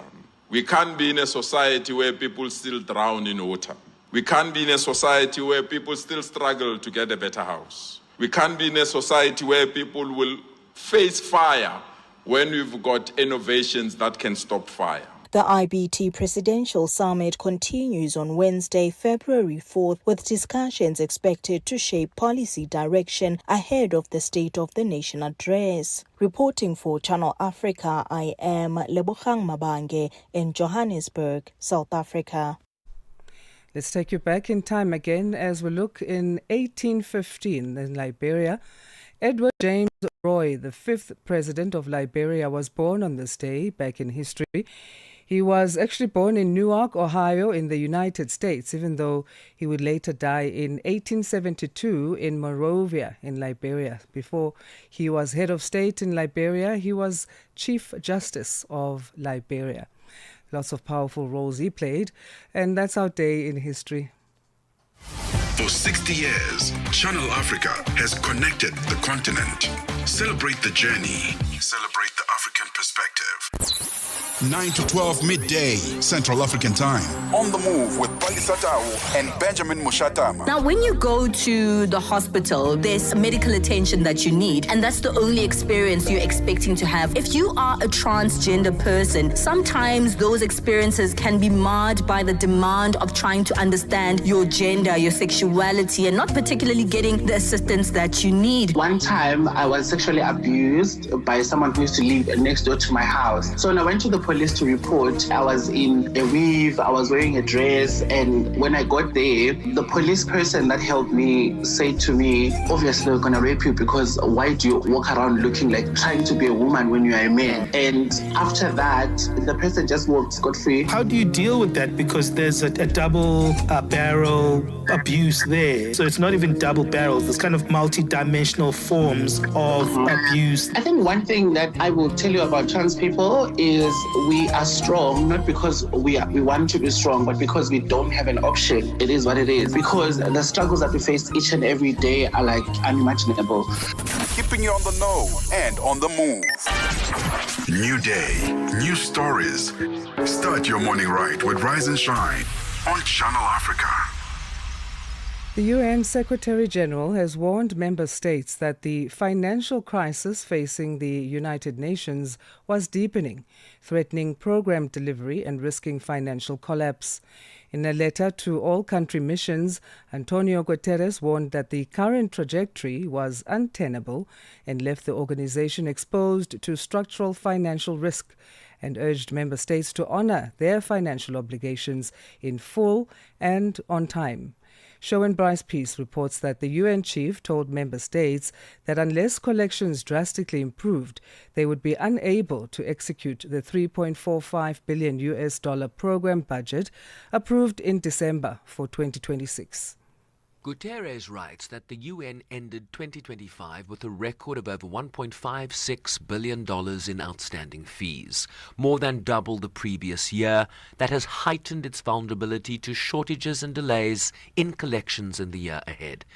The UN's largest financial contributor, the United States, reduced its voluntary funding to several UN agencies and declined to make mandatory payments to the organization's regular and peacekeeping budgets last year. Listen to the UNSG's deputy spokesperson, Farhan Haq. The key point is to underscore the gravity of the current financial situation that the United Nations faces. The Secretary General has, as you know, repeatedly made clear the problem both of non-payment of dues by member states and the related problem of the UN being forced to repay member states for budget expenses that it does not that it budget money that it does not spend. So those two factors have put us on an unsustainable trajectory. The Secretary General had already warned last November that returning nearly $300 million in credits would trigger a liquidity crisis for our budget this year. The SG also explained in his letter that collections for 2025 covered only 76.7% of assessments, nearly exhausting liquidity reserves despite reduced spending. He warned further that regular budget cash could run out by July, with another UN official explaining that if that were to happen, the organization would not be able to host the high-level UN General Assembly this September. UN officials also explained that the United States now owed some $2.19 billion to the United Nations regular budget and an additional $1.8 billion to the peacekeeping operations budget, followed by Venezuela, which owes $38 million. While under UN financial rules, the organization has to return unspent monies to member states, even if it has never received that money to begin with, as they urged member states to change this requirement immediately, as Huck explained further. So unless either the payments come in or we're not compelled to spend, to return the monies that we are not able to spend because we didn't receive the budget, unless one of those two things happen, we face a real danger of running out of money. According to UN rules, a country's contributions are assessed based on the size of each member state's economy, making the United States the largest contributor, followed by China. An ex-post from current US ambassador to the UN, Mike Waltz, on January 31st, says President Trump had put the UN on a diet to help it reach its potential, while the UN's Farhan Haq explained the ability to stretch reserves had been exhausted. It's not hyperbole. The people who handle our finances simply look at the numbers. And over the years, we've had to scramble and use whatever funds we have available to keep our operations going. Once our reserves have dwindled to this extent, our ability to do that has been undercut. For when it comes to paying, it's now or never.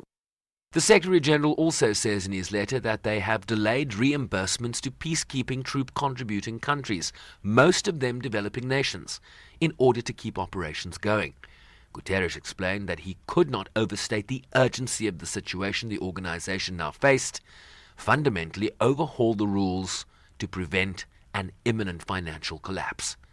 I'm Shervin Bryce-Pease in New York. The families of 3 mine workers who were trapped underground when the Lily mine in South Africa collapsed a decade ago have accused government of failing them. Priti Nkambule, Yvonne Mnisi and Solomon Nyirenda were in the container used as a lamp room. The structure fell into a sinkhole in 2016. The 2023 inquest concluded that extensive illegal mining severely weakened the mine's crown pillars, causing the catastrophic sinkhole that swallowed the container. Plans are underway to commemorate the 10th anniversary of the Lily mine tragedy. Here's Michael Mdluli with more. The families of Yvonne Mnisi, Priti Nkambule and Solomon Nyirenda are still camping outside the Lily mine at Lost Creek outside Mbombela in Mpumalanga. Their campsite is without proper shelter or essential services. They are hoping to be reunited with their children who were trapped underground a decade ago. Mnisi's son, Noah Mazibugo, was only 10 years old when the tragedy occurred. He's now 20 years old and says life is difficult. It has been hard to us because we were very young when it happened. I have 3 other siblings after me, 2 boys and a girl who was only about 3 to 4 months at the time. She's now 8 years and she doesn't even know her mother. I was doing grade 5 and it affected me a lot because it's hard to find closure as we can't even point her grave. We believe that if a person dies, they must be buried. The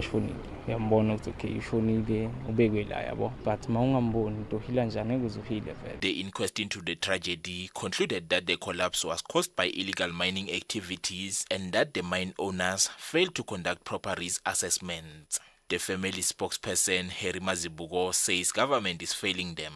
We agreed as the families, as law-abiding citizens of this country. Unfortunately, at the later stage, that has also been withdrawn. So we're sitting with thousands of questions without a single answer. And remember, the then Premier of Mpumalanga, the late Titi Mabuza, he came here before the families and promised that as government of Mpumalanga, they are working tirelessly and they are not going to rest up until Yvonne Pretty and Solomon are found. But that hasn't happened. The now sitting Minister of Mineral Resources on 2025, he made an ultimatum of 60 days. So now today is nowhere to be found. The Mineral Resources and Energy Department is accused of frustrating efforts to retrieve the container. Solomon Nyirenda's brother, Jerry Nkosi, says government cares more about illegal miners than those making an honest living. My brother Solomon is underground still now. First 2 weeks, if I'm not mistaken, of January, the legal mine was trapped underground. And then after a few days, the legal mine was rescued from Swaziland. That means we South Africans, I don't know how can I call it. We are not good enough for our government. So I don't know what must we do. I think they are buried now in Swaziland. They are legal, they are using our taxpayers' money, but those people who are being South Africans pay tax, they don't take care about them. That makes me very sad. And each and every year, they'll come to us, sit down talking with us. When you start to heal, they come back to us. The 3 miners whose bodies remain underground will be remembered on Thursday at the Lily Mine. Attempts to get comment from the Mineral Resources and Energy Department were unsuccessful. I am Michael Mdluli, Lily Mine, near Barberton, Mpumalanga. Start your day right with Channel Africa Breakfast. That smells delicious. Live, 5 days a week. Channel Africa Breakfast Show is Rise and Shine. My name is Asanda Peta. As we enter the third and final hour, we say good morning to you. Thank you for waking up with us, Africa. Let's start with our news update. It is now 8 o'clock Central African time. Here's Jwalani Tulo Mwepe. SABC News. The African Perspective. Thank you, Asanda. Good morning. The U.S. has accused South Africa of poor foreign policy choices. The State Department's principal deputy spokesperson, Tommy Pigott, posted on X over the International Relations Department's recent decision to declare Israeli charge d'affaires Ariel Seidman persona non grata. DIRCO pointing to what it viewed as unacceptable violations of diplomatic norms and practice, arguing that this posed a direct challenge to South Africa's sovereignty. Shawan Bryce Peace has the story. The deputy spokesperson argued that the decision to expel Seidman demonstrated a preference for grievance politics over the good of South Africa and its citizens. Pigott, in pointed language, suggested the expulsion was related to what he described as Seidman calling out ANC ties to Hamas and other anti-Semitic radicals. DIRCO earlier explained its decision as a decisive measure following what it viewed as violations of diplomatic norms in an effort to systematically undermine the trust and protocols essential for bilateral relations.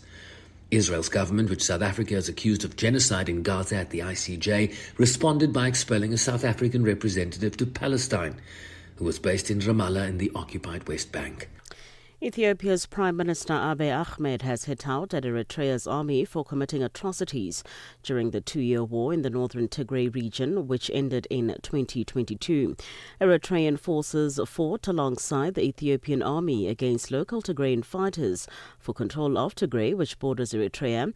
In an address to Parliament, Abiy admitted for the first time that Eritrean troops had massacred people in Aksum, allegations Eritrea had previously denied following reports of mass killings that took place in the historic city over 2 days in November 2020. It is the latest twist in a volatile relationship between the two Horn of Africa neighbours. Friendly relations were forged further during the Tigray War, but have of late given way to a war of words over the Red Sea, something landlocked Ethiopia wants to access through Eritrea. Saif al-Islam Gaddafi, the second son of Libya's late former leader Muammar Gaddafi, has reportedly been shot dead. He was on the wanted list of the International Criminal Court for crimes against humanity for his alleged role in opposition protests in 2011. The BBC's Frank Gardner reflects on Saif al-Islam's life. He was at one time thought to be the likely successor to Colonel Muammar Gaddafi and quite well known abroad. He was quite a familiar figure on the lecture circuit. His luck ran out during the Arab uprising of 2011, where his father was killed and he was captured. And he was imprisoned for 6 years. 4 gunmen who cut off the CCTV. He came out to investigate, ambushed him outside his home. South Africa's Ministry of Justice and Constitutional Development has published draft regulations in terms of the Cannabis for Private Purposes Act for public comment. In 2018, the Constitutional Court delivered a unanimous judgment in which it found that the criminalization of the use or possession of cannabis by an adult for private purposes was not reasonable and justifiable in an open and democratic society founded on human dignity, equality and freedom. Spokesperson for the Ministry of Justice and Constitutional Development, Terence Manasseh, elaborates. The Ministry of Justice has published the draft cannabis regulations to support the implementation of the Cannabis for Private Purposes Act. The regulations proposes clear limits for private use informed by public interests and international benchmarks. Members of the public and interested stakeholders are encouraged to submit comments by 5 March 2026. The Greek Coast Guard says at least 14 migrants have died after their boat collided with a Coast Guard vessel off the island of Chios in the Aegean Sea. At least 2 Coast Guard officers and 25 migrants were injured in the incident. The BBC's Hugh Morgan has the details. The Coast Guard says they were in pursuit of the migrants' small, high-speed boat, which was making dangerous manoeuvres when it collided with their own vessel. Children and a pregnant woman are among those who've been taken to hospital. The Coast Guard and a Greek Air Force helicopter are carrying out a search and rescue operation for other survivors and those reported missing. Their nationality was not made clear, but Greece has long been a favoured gateway to Europe for migrants and refugees from the Middle East, Africa and Asia. For any news stories you would like to share with us, please do send an email to newsroom@channelafrica.co.za or call us on +27 11 714 4459. For Channel Africa News, I'm Cholani Tulo Mwepe. SABC News. The African Perspective. A sports headline, Morocco is set to challenge CAF's heavy penalties after the Africa Cup of Nations chaos. And Pakistan team lands in Sri Lanka for the T20 World Cup. I'll be back with these and other stories at the bottom of the hour. From Africa's broadcast capital to the furthest corners of the globe, this is Rise and Shine. Every weekday mornings on Channel Africa.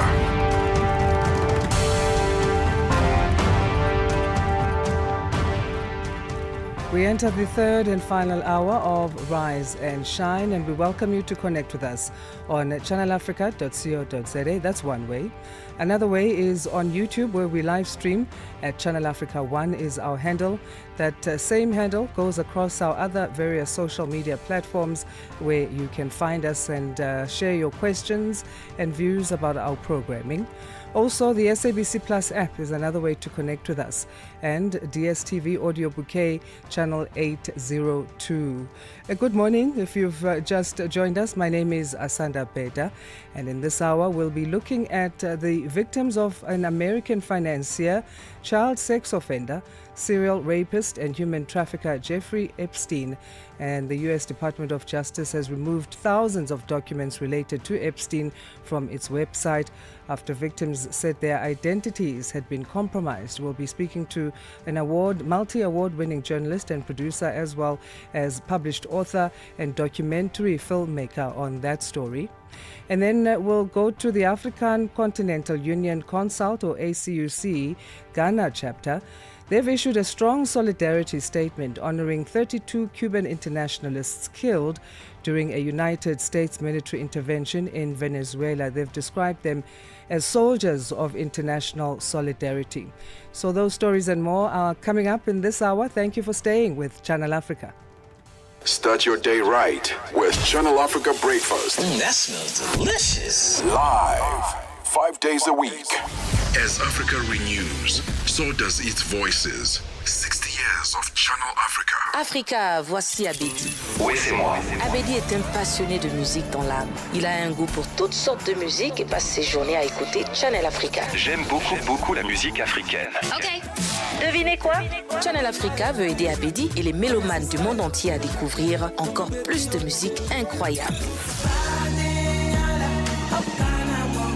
C'est pourquoi Channel Africa appelle les artistes africains à soumettre leur musique. Chers artistes, n'oubliez pas de nous fournir toutes vos informations pertinentes à l'email adresse musique@channelafrica.co.za. Les soumissions sont votre chance d'être entendues, mais elles ne garantissent pas une playlist. Toutes les soumissions seront soigneusement examinées pour voir si elles répondent aux exigences de notre station. Channel Africa, la perspective africaine. Good morning starts here. Rise and shine on Channel Africa, the African perspective. We shine a spotlight now on the victims of an American financier, child sex offender, serial rapist, and human trafficker, Jeffrey Epstein. The U.S. Department of Justice has removed thousands of documents related to Jeffrey Epstein from its website after victims said their identities had been compromised. Nearly 100 victims and survivors say years after the incidents of rape and abuse, the nightmare is never ending. Epstein's death in 2019 precluded the possibility of pursuing criminal charges against him.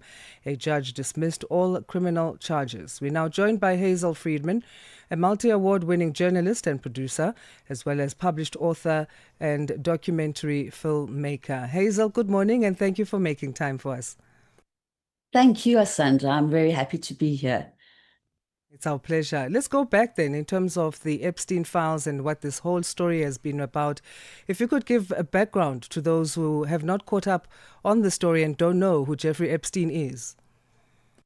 Well, I'm so glad that you started your presentation by focusing on the victims because, we've all been tantalized and titillated by all the tidbits that have been coming out of the Epstein files. There are 6 million files or documents that are supposed to be released to the public under the Epstein Transparency Act.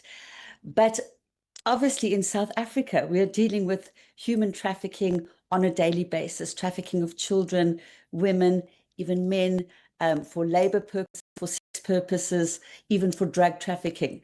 So why are we so fascinated with Epstein? Well, because what Epstein has done is on a global scale through immense wealth and through, at this stage, undetermined power. All we know is that he has courted the cream of political society, scientists, philosophers, and how he did this is quite extraordinary. It's a horror story, but it's also a lesson in how the human trafficker manages to ensnare his victims. And it's very simple, actually. It's through coercion, seduction, trickery, transportation to a place where they don't know where they are, they have no support system, they're disorientated, and then exploitation for the purposes of sex trafficking or, as I said, labor or another nefarious purpose. And, initially we thought this was just a U.S. story and involving film actresses, the rich and famous in the U.S., people that one wouldn't typically think of feeling sorry for or in any other way wanting to, highlight the fact that this was a global operation. But it later turned out to be way bigger than we thought. And so there have been new emails then that have emerged. And can you tell us in terms of those emails and how they explain Epstein's reach into Africa and the insights that they recently are exposing about his activities on the continent? Well, obviously the most high-profile revelation is that former President Jacob Zuma received an invitation to meet Epstein. It was in 2010, just after former President Zuma became president of South Africa, and he was in England at the time. Now, I don't want to minimize the possibility of any kind of improper relationship, but at the same time, I think we're making too much of this. Epstein was renowned, or not to diminish the magnitude of his crimes and his power globally, with presidents, with kings, with princes, former Prince Andrew.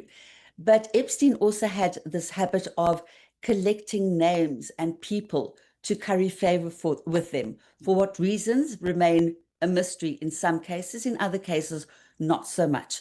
But South Africa did appear on his radar, not just through former President Zuma in 2010.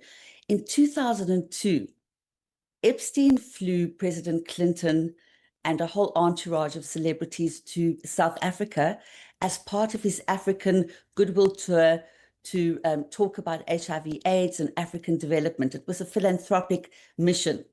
And one of his stopovers was in Cape Town, where he introduced, well, no, he didn't introduce, a young aspiring model was introduced to a man called Jeffrey Epstein, who until then had been flying under the global radar. He was known in America, but more as a sort of a mystery billionaire.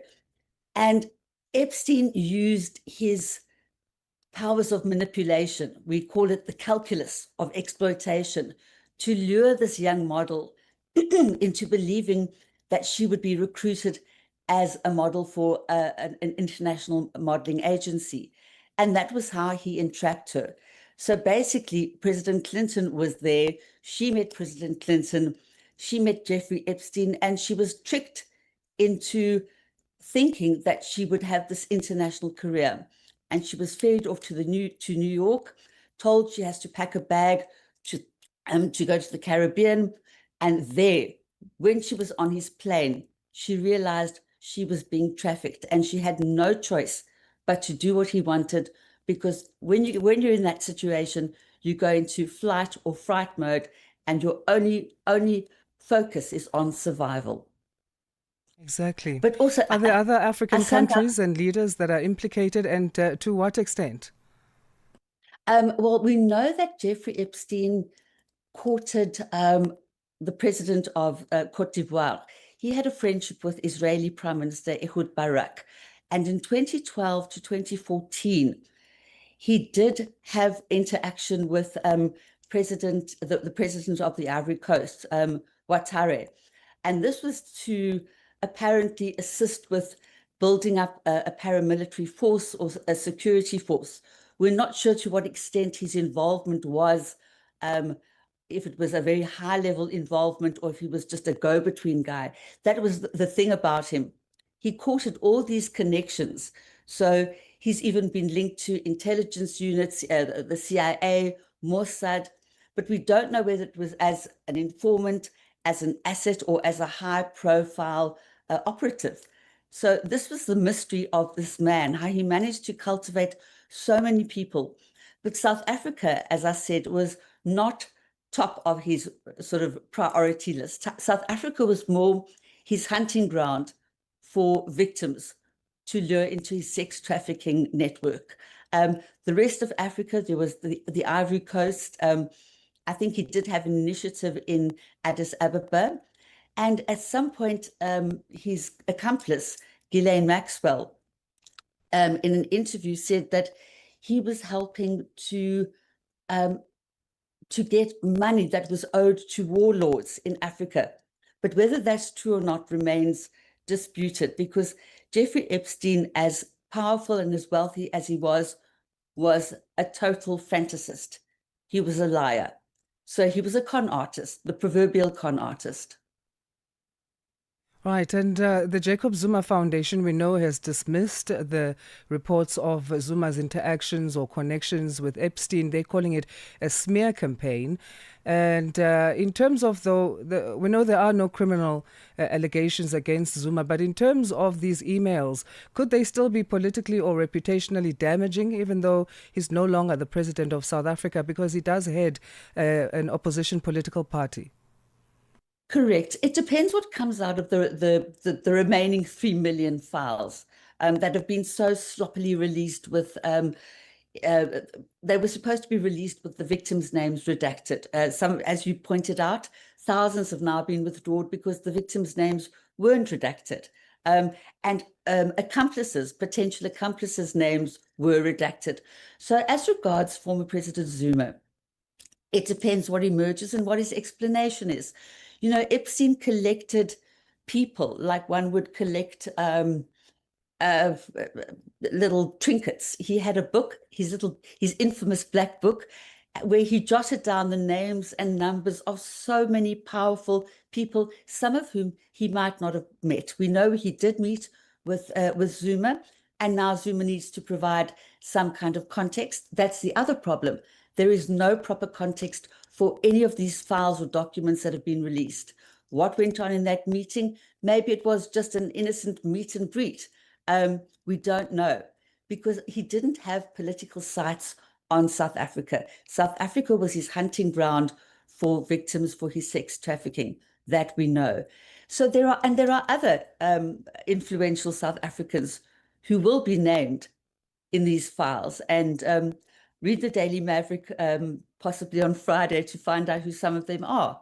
But at the same time, association or with this nefarious sex trafficker does not necessarily imply wrongdoing on the part of anybody, including former President Zuma. And I don't know if there will be reputational damage to him. I mean, he's had a pretty controversial life anyway, but he has a very, very staunch support base. And unless he knowingly participated in illegal activity, I don't see any reputational damage to him. There are so many names of world famous Nobel laureates, scientists, politicians, royalty, who are implicated in these files in a much more substantial way. How should African governments, civil society and investigative journalists handle the mention of Africa or African leaders and figures in these Epstein files? As you say, more names are likely to come up. And what will this mean then for accountability mechanisms and how they will be triggered? Well, I think investigative journalists must do their jobs responsibly, and that's not to over-sensationalize aspects of this nefarious global network. There are documents, there is documentation, and I think we mustn't latch on to social media sensationalism without corroboration. As far as organizations are concerned, NGOs, the International Organization on Migration needs to keep a very close check on these personalities. And of course, the bottom line is follow the money. And that means that banks like JP Morgan Chase, who was actually sued by the victims for enabling Epstein's criminality, they were sued for, I think, $120 million. They need to be much more on their toes in terms of oversight to see if they are inadvertently being used as conduits for money laundering, because this is what Jeffrey Epstein managed to do. Filter money through all these financial institutions, because he was a brilliant mathematician, he was a financier, and he was a master in the calculus of exploitation, manipulation, and abuse.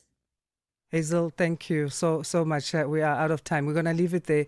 We value your input on the story. Thank you very much, Asanda. Great. That's Hazel Friedman, multi-award-winning journalist, former SABC TV producer, as well as a published author, documentary filmmaker, and art critic. Stay tuned to Channel Africa. Stream us on our new and updated website, channelafrica.co.za. Growing with Africa for 60 years. Channel Africa celebrates 2026 with the African perspective. Got something to say? Are you passionate about issues that matter? Do you have a voice that deserves to be heard?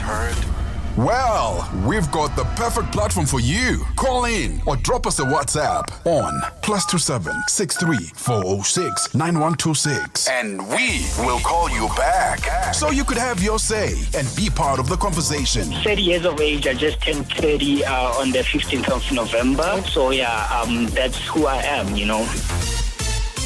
It's not just talk. It's your chance to air your views. Share your opinion. Engage with a community that values your perspective. Follow us on our social media. Visit our website at www.channelafrica.co.za and get ready to share your views on Channel Africa, the African perspective. Your morning companion with the stories that matter. This is Rise and Shine on Channel Africa. On this Wednesday, the 4th of February, we take a look at this story now. the African Continental Union Consult, or ACUC Ghana chapter. They've issued a strong solidarity statement honoring 32 Cuban internationalists killed during a United States military intervention in Venezuela. Describing them as soldiers of international solidarity, the group praised Cuba's historic commitment to anti-imperialist struggles and global justice, while condemning U.S. aggression against sovereign states. ACUC also renewed calls for an end to the long-standing U.S. blockade of Cuba and reaffirmed its unwavering support for Cuban sovereignty and the revolutionary government. For more on this, we're joined by Benjamin Anyagre Aziginatieg, African Continental Union Consult CEO for Ghana chapter. Benjamin, thank you for joining us. Good morning. Good morning. Good morning to your listeners. And we appreciate you making time for us this morning. What are the reasons behind ACUC Ghana chapter issuing a solidarity statement specifically around the 32 Cuban soldiers, or Cuban internationalists rather, who died in Venezuela? Thank you. The solidarity message honoring the 32 internationalist soldiers who died in Caracas was a message directed to sympathize with their families, sympathize with the Cuban people in general, and also to re-echo that they died defending the sovereign state of a sister nation. They died to defend the natural resources to be of the people. No external force should come into a sovereign territory to excavate or control their natural resources. Venezuelans have the right to own their natural resources and determine what should be done with their natural resources as a sovereign state. And so ACUC issued this statement honoring the fallen heroes. They did not die. They died, if people say so, according to the clarion cultural revolutionary morals of motherland or death we shall overcome. And this message we issued also sent a huge opening to African states to understand that though many of them are into a loose-wing resource excavation arrangement with foreign powers, those who are defending their natural resources should be alert, should go back to the drawing table and study what happened in Venezuela. And this, I am referring to what is happening in the Sahel, who have stood up with courage, with bravery, who have stood up in defense of the people's resources, who have stood up to ensure the resources are used for the welfare and well-being of the people, because the resources are there for them and they work on the resources. And now there's a system that has come up, a revolution to defend, and they're doing everything to disrupt that revolution in the Sahel. So what happened in Venezuela should open further intelligence work to guard the resources of the Sahel. And so any soldier working in the Sahel with regard to what happened in Venezuela should be a soldier of conscience in protecting the natural resources of the Sahel. Right, and on that point, in your opinion, what are the most urgent actions then that the international community should take to support Cuba against U.S. economic and political pressure, the international community, including Africa and the Sahel? Yes, now we all know that US has imposed almost a 2/3 century economic blockade against Cuba. And they keep on tightening, strangulating the Cuban people through this economic blockade. Economic blockade without no reason. That is punishing the Cuban people. What all over the world, everybody, country should do is to speak against the blockade and for the blockade to be lifted. Africans must even be in the forefront of fighting to lift the blockade and, if possible, defy the blockade. Defy the blockade and begin to trade with Cuba. Because Cuba has done a lot for the African people.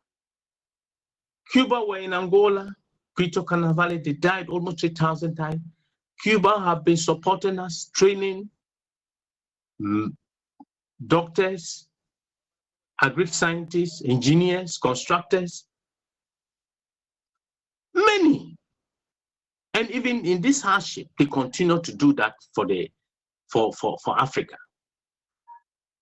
So all over the world, we must preach against, advocate against the blockade that is not human, a blockade that is killing a sovereign state slowly, a blockade that is uncalled for, a blockade that must end. And so that is the responsibility of all of us. We all know what Cuba hasn't only been of benefit to Africa, but Cuba has added up to modern civilization. Right. When we remembered what happened during the COVID period, Cubans went without fear into Italy, an advanced state. Cuba, through their own internal intelligence, were able to prevent the assassination of President Ronald Reagan in 1984. Cuba has been contributing positively, healthily. They've been helping positively. Right, and those are a few of those examples of how they have. But we completely are out of time and we need to leave it there. Benjamin, thank you so much again for your valuable input on this. Thank you very much. Our pleasure. Benjamin Anyagre Azigi-Nateg is African Continental Union Consult CEO for Ghana chapter. Let's go to our news headlines now. It's 8:30 Central African time. Good morning, Jolani Tulongwebe. We are on Open Views Audio Bouquet. Channel 628. SABC News. Headlines. The African Perspective. Thank you, Asanda. Good morning. Making headlines. The U.S. has accused South Africa of poor foreign policy choices. The State Department's principal deputy spokesperson, Tommy Pigott, posted on X over the International Relations Department's recent decision to declare Ismaili chargé d'affaires Israel Sidman persona non grata.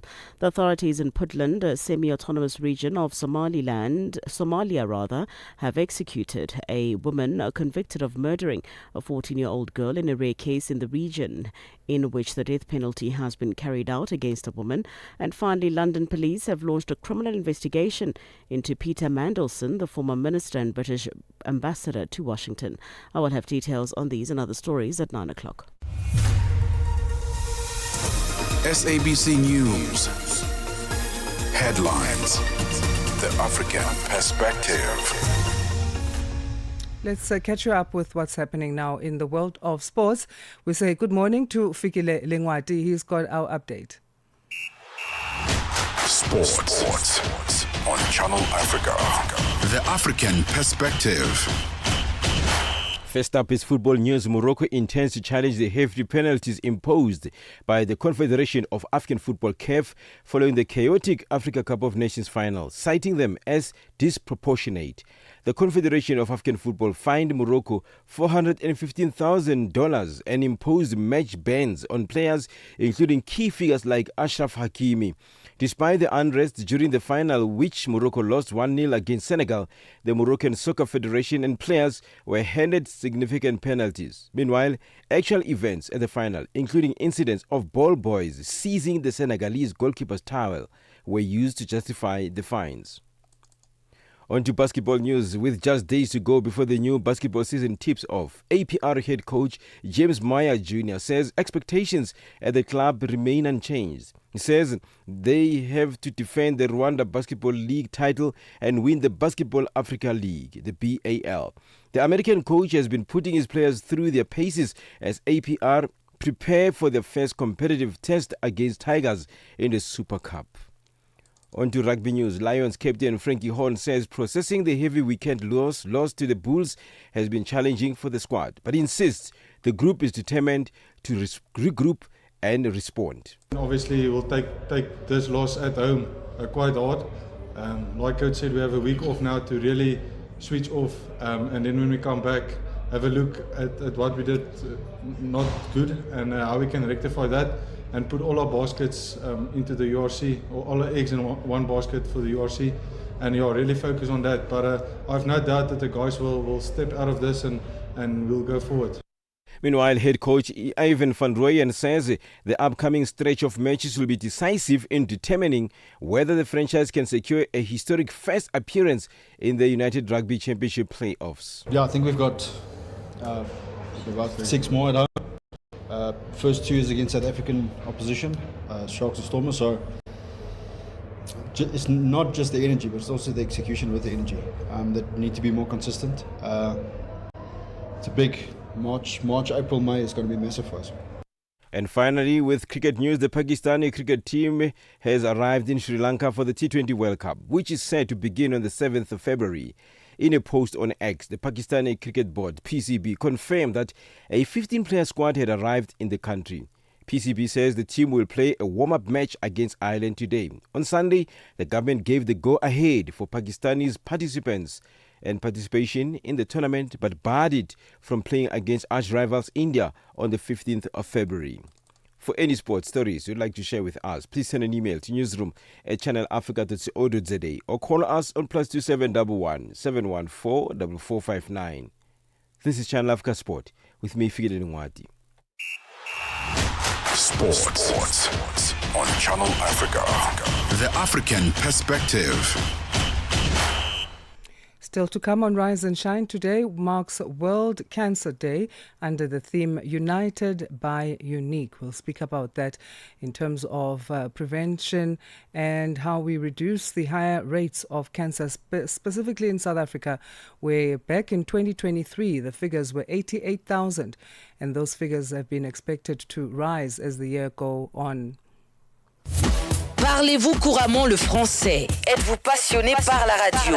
Et êtes-vous qualifié pour travailler en Afrique du Sud? Envoyez-nous votre CV et vos 3 minutes démo en MP3 à @channelafrica.co.za pour avoir une chance de rejoindre la famille Channel Africa. Si vous n'avez pas de réponse après 14 jours, cela signifie que vous n'avez pas été retenu.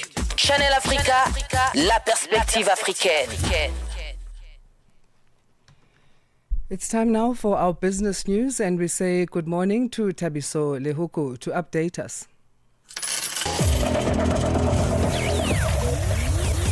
Business news on Channel Africa.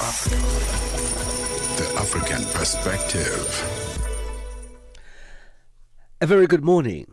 There are rising tensions in Malawi between the government and private maize traders. This is because of falling domestic maize prices, which are pushing traders to defy the export ban in a search of better returns on regional markets. The ban by the authorities was meant to ensure that Malawians have access to low maize prices. George Mahango reports from Blantyre. What is clear is that market sources report that maize is being illegally exported to neighboring countries such as Mozambique, Kenya, and Rwanda via Tanzania, while grain supplies continue to flow to Zambia, Malawi's traditional market. In fact, this is happening despite Malawi recently importing about 200,000 tons of maize from Zambia to cover a domestic shortfall identified by the authorities in October last year. Zimbabwe's exports of lithium-bearing spodumene concentrate rose by 11% in 2025, but weaker global prices for the battery metal kept export revenue flat. Spodumene exports totaled 1.128 million metric tons in the year ended December 2025 against 1.14 million tons the year before.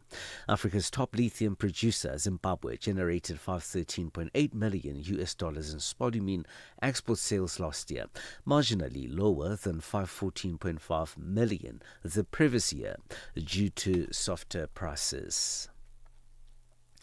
Independent, non-profit business organizations, the Sakyaliga, says the South African government's failure to address foot-and-mouth disease will have serious repercussions for the country's economy. The organization is one of the entities supporting proposals that livestock owners and the private sector should be allowed to procure and administer foot-and-mouth vaccines.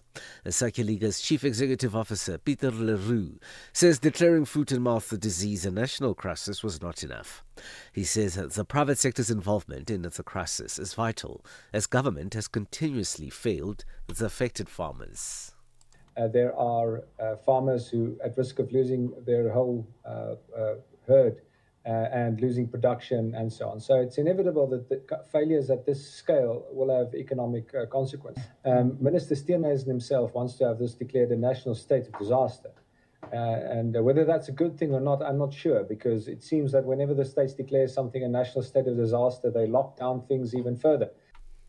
A celebration of a partnership between Uber Eats and the Gauteng Provincial Department of Economic Development, which sought to uplift the township-based entrepreneurs through digital transformation, took place in South Africa's township of Soweto.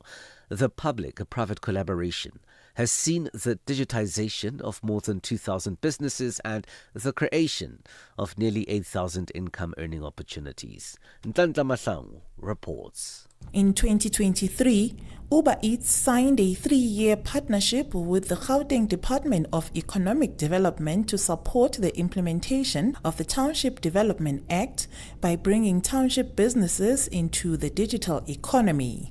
The agreement focused on digitizing township restaurants and food businesses, creating earning opportunities for delivery people and expanding access to customers beyond traditional walk-in trade. The U.S. House of Representatives has narrowly approved a spending package to end a partial government shutdown that began on Saturday. The measure funds most government agencies until the end of the fiscal year in September, but the Department of Homeland Security will be funded only until the end of next week. Democrats are pressing the Trump administration to limit its migration deportation campaign. The Republican Speaker of House of Representatives, Mike Johnson, had this to say. We make the plea and the demand that the governors and the mayors in these blue states and blue cities participate with federal law enforcement so that we have a safer environment in which to enforce federal immigration laws. Very, very important, and it's something the American people demand and deserve. We'll go forward now. We think the next 2 weeks will be critical, but I hope that they will not keep that funding in suspense because it's too important to the American people. $1 in Nigeria is trading at 1,000 naira 393. In Botswana, it's at 13.22. Kenya, 128 shilling 363. And Zambia, 19 kwacha 61. The BRICS countries in Brazil, the dollar 5 ruble 24. Russia, 76 rubles 71. India, 90 rupees 327. China, 6 yuan 93. And in South Africa, the dollar will cost you 15 rand 97 cents. 73 pence to the British pound and 84 to the euro. Gold $5,041, while platinum $2,251 per ounce. Brent crude oil is at $67.92 a barrel. For any business stories that you would like to share with us, please send us an email to newsroom@channelafrica.co.za or call us on +27 11 714 4459. For Channel Africa Business in Johannesburg, I'm Thabiso Lohoko. Business news on Channel Africa. The African perspective.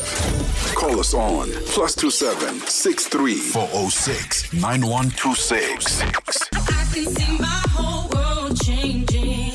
And contribute to the conversation. Channel Africa 1060. 6 decades of stories, voices, and vision. Your life, your rhythm, your Africa. Channel Africa. Find it for free on Google Play and the Apple App Store. New day, new stories. Start your morning right with Rise and Shine on Channel Africa. Today is World Cancer Day, marked globally under the theme United by Unique. In South Africa, nearly 88,000 new cancer cases were recorded in 2023, and experts warn the true number is likely higher. With cancer rates expected to rise in the years ahead, prevention and early detection are increasingly being seen as critical tools in reducing the burden of the disease. To discuss why prevention needs to be the central part to the cancer conversation and what practical steps people can take, we're joined now by Justine Lacey, Clinical Executive at ProfMed. Justine, thank you for joining us. How are you? Good morning, Asanda. I'm very good, thanks. And you? Good. Thank you very much for making time to talk to us this morning.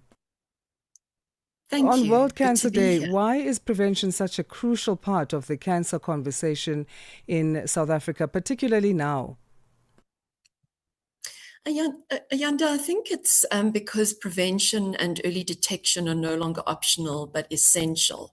And that is the message, the theme that comes through for World Cancer Day is United by Unique, which reminds us that while the cancer journey is personal, preventing disease is a shared responsibility. So that's what the theme means for you then, because that was going to be my next question, this theme of United by Unique. That's correct. So the cancer journey is a very personal thing. It's not the same experience for everybody, but prevention of cancer is a shared responsibility, and prevention and early detection are no longer optional, but rather essential. And I think that is a very important message that should come through this World Cancer Day. So when we talk about that then, early detection, what does that actually mean for people listening at home? What do they do? So when we say prevention matters, we are talking about early detection as well. So it means that a large proportion of cancers are either avoidable, detectable early, or less severe if we act before symptoms appear. So early detection is extremely important in the conversation, because if one does one's screenings on a regular basis, you're more likely to detect cancer early, and that will have the effect that it reduces costs if it's detected early. So it's much more affordable to treat, and it also has less of a mental and physical impact on the individual and the people around them who matter. Many people aren't sure whether they are at risk for cancer. So how can someone begin to understand their personal cancer risk? Yes, so that's a great follow-up, because this is where prevention becomes more of a personal thing than an abstract thing. So I think it's very important for the individual to understand their baseline. That is, where are you starting at? Do you have a family history? Do you have a personal medical history? And are there lifestyle or environmental factors that need to be taken into consideration that perhaps are impacting you as an individual? Further to that, you need to identify modifiable risks, such as alcohol intake, exposure to tobacco, weight, diet. Those are all modifiable risks that can be reduced. And further to that, it's about matching the right screening for the right person at the right time. So taking your age and your gender into account, you need to ensure that you go for your regular screenings. Very, very important in the whole prevention and early detection conversation. On that screening, I know that there's still stigma attached in terms of fear as well, that people still attach to cancer. So they might fear being screened. How do we talk about cancer openly and do so in a way that people aren't left frightened? So fear is a big one, and it's a really important question because how we talk about cancer can either help people act early or it can push them into avoidance. So the conversations we have and how those are approached are extremely important because fear delays care and delay costs lives. So having open, fear-free conversations about cancer really matters. ProfMed's Pink Bra Drive looked beyond treatment itself. Can you tell us more about this and what did it reveal about the kind of support cancer patients really need? So ProfMed's Pink Bra Drive was actually a breast cancer awareness initiative that we ran last October to mark Breast Cancer Month. And it highlighted the importance of dignity, support, and holistic recovery for women with a cancer diagnosis. And I think some of the takeaways from the initiative was an emphasis on human stories change behavior. Human stories matter.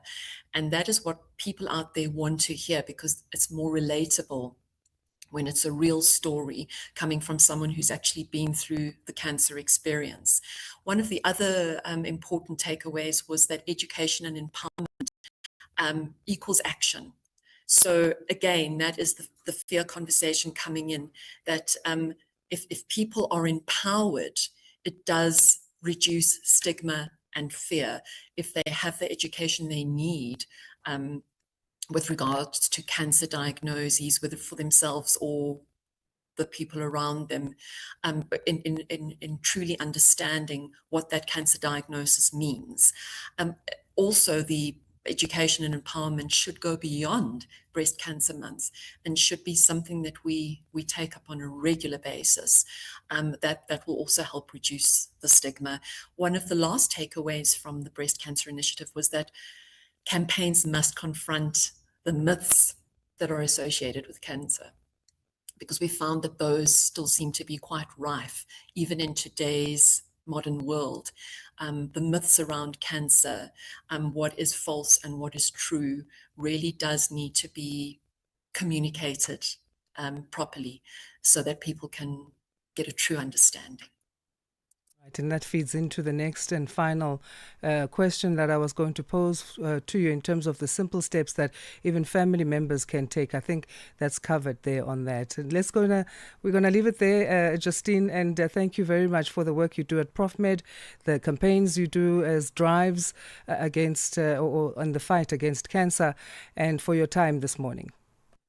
Thank you, Ayanda. I appreciate the time. Thank you. Pleasure. That was Justine Lacey, Clinical Executive at ProfMed, South African-based medical aid scheme for professionals. And that's that chat on World Cancer Day. The rhythm of Africa, the pulse of the continent. This is Channel Africa, the African perspective. Africa's story shines at 60. Channel Africa. The African perspective. Africa Update on Channel Africa with Lulu Kabu. Congolese President Felix Tshisekedi has now accused Rwanda of violating the peace deal. Are you surprised at this latest accusation? This is literally days after a signing, a ceremony, so to speak.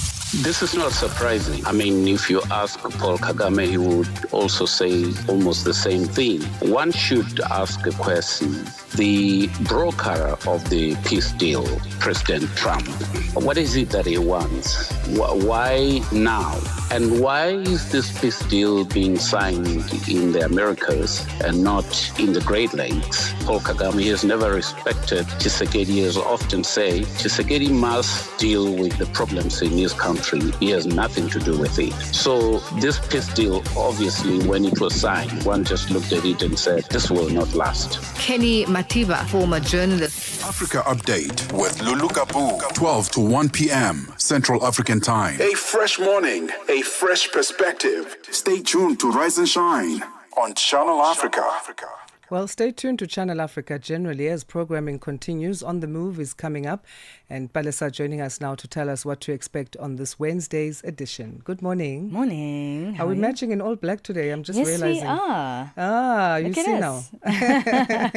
The ladies of Channel Africa representing. What's on the program today? All right. In the first hour of the show, we're speaking about cheating. Or affairs, if you will. Why? And usually, why not? On a Wednesday, it happens, right? It happens. We don't want to be thinking that. I know. But, we usually define cheating or affairs in physical ways, like holding hands, kissing, intercourse, etc. But what about an emotional affair? So we're going to be speaking about that in particular, emotional affairs, why they're also so difficult to define, right? What are the boundaries of like maybe a friendship that you have outside of your relationship, which is fine, right? We have friends either way, and people are allowed to have friends even of the opposite sex. So where are the boundaries of like just friendship into emotional affairs? What defines that? We're going to be looking at those in the first hour of the show. And then today is actually World Read Aloud Day. And the last time I read aloud, I'm sure was in school. Yeah. I don't know, because usually even if you have a book, you're not actually saying the words, whether you're on your phone or you are a reader. We never really read aloud. And we're going to look back at what the real benefits are of reading aloud. Is that for all of us or primary school children? For all of us. I mean, for all of us. Yeah. When was the last time you actually heard the words that you But say? we actually do that every day now, I come to think of it. We read aloud. We read our scripts. Well, aloud. You and I, yes. But not the ordinary, news. not the everyday person, right? Yeah. Not people outside of what we do. We read aloud every day, yes. But does anyone else who doesn't work in this broadcasting sector get to read aloud, even if they read for leisure? Yeah, no, I don't think they do. Unless they're reading a Bible as a form of prayer and they want to say the words out loud. I don't think they do. Yeah, I don't think so either. All so right. we're going to be looking at that. Okay, great stuff. So that's On the Move coming on on Channel Africa. That's after Rise and Shine with Palesa Tau and Benjamin Mushatama. New day, new stories. Start your morning right with Rise and Shine on Channel Africa. There are rising tensions in Malawi between the government and private maize traders. This is because of falling domestic maize prices, which are pushing traders to defy the export ban in search of better returns on regional markets. The ban by the authorities was meant to ensure that Malawians have access to low maize prices. As George Mango reports from Blantyre, various traders say they are selling their maize at a loss locally, unlike in foreign neighboring countries. What is clear is that market sources report that maize is being illegally exported to neighboring countries such as Mozambique, Kenya, and Rwanda via Tanzania, while grain supplies continue to flow to Zambia, Malawi's traditional market. In fact, this is happening despite Malawi recently importing about 200,000 tons of maize from Zambia to cover a domestic shortfall identified by the authorities in October last year. Various analysts and civil society representatives, including consumer rights campaigners like Jean Kasunda, think grain traders have the right to export their produce for profits. The private traders are left with no option other than to defy government's ban on export of maize. This is so because government, in the first place, failed to buy maize from them. Instead, they went to import maize from Zambia, which was very bad. Secondly, they called for local traders to sell their maize to NFRA, but they only bought a portion of the maize, and then they stopped, saying they don't have money. Now, where do these people going to sell their maize? And remember, last farming season, production costs were very high because inputs, especially fertilizer, the prices were very high. However, Malawi authorities have reiterated their commitment to strictly enforce the export ban, citing the need to safeguard national food security. 2 weeks ago, authorities seized 3 trucks carrying a total of 90 tons of maize that were being smuggled into Tanzania through unofficial routes in the border district of Mchinji. Some citizens are, however, happy with the maize export ban. Brave Mwenda is one such citizen. We are currently facing food shortages because of some climatic change and also flooding and also El Nino, which hit the country over the past few years. So now, in addition to the food shortage situation, the maize which is available on the market has increased so that most of us, we can't afford to buy. The prices are high at unaffordable prices which we cannot able to buy. So I wish this maize could have arrived in the country sooner than later, because otherwise we will die of hunger. That aside, the Grain Traders Association of Malawi has since criticized the lack of government maize purchases on the local market. The association argues that without budgetary funding, traders are left with limited options. President of the association, Grace Mijiga Mohango, said meaningful state purchases are unlikely before the national budget is approved, making exports, despite their risks, one of the few ways for traders to avoid losses. Recently, Mohango also wondered at the decision by some other players to start importing maize. They would have engaged the private sector for 2 simple reasons. One, it's the logistics. Secondly, it's the financing. It's almost impossible. Traders and maize consumers who still think maize is a stable food crop in Malawi call for a more flexible approach and regulated exports once national food requirements are assessed, potentially through a quota-based permit system. Other players suggest promoting maize processing into flour or animal feed, while warning that the prevalence of informal trade makes full enforcement of the export ban increasingly difficult. George Mohango, Channel Africa News Planter.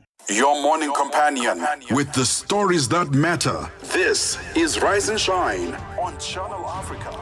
And that concludes our programming for this Wednesday morning. We'll be back with you bright and early, 6 a.m. Thank you so much for listening. From me, Asanda Beta, and the team, it's goodbye for now.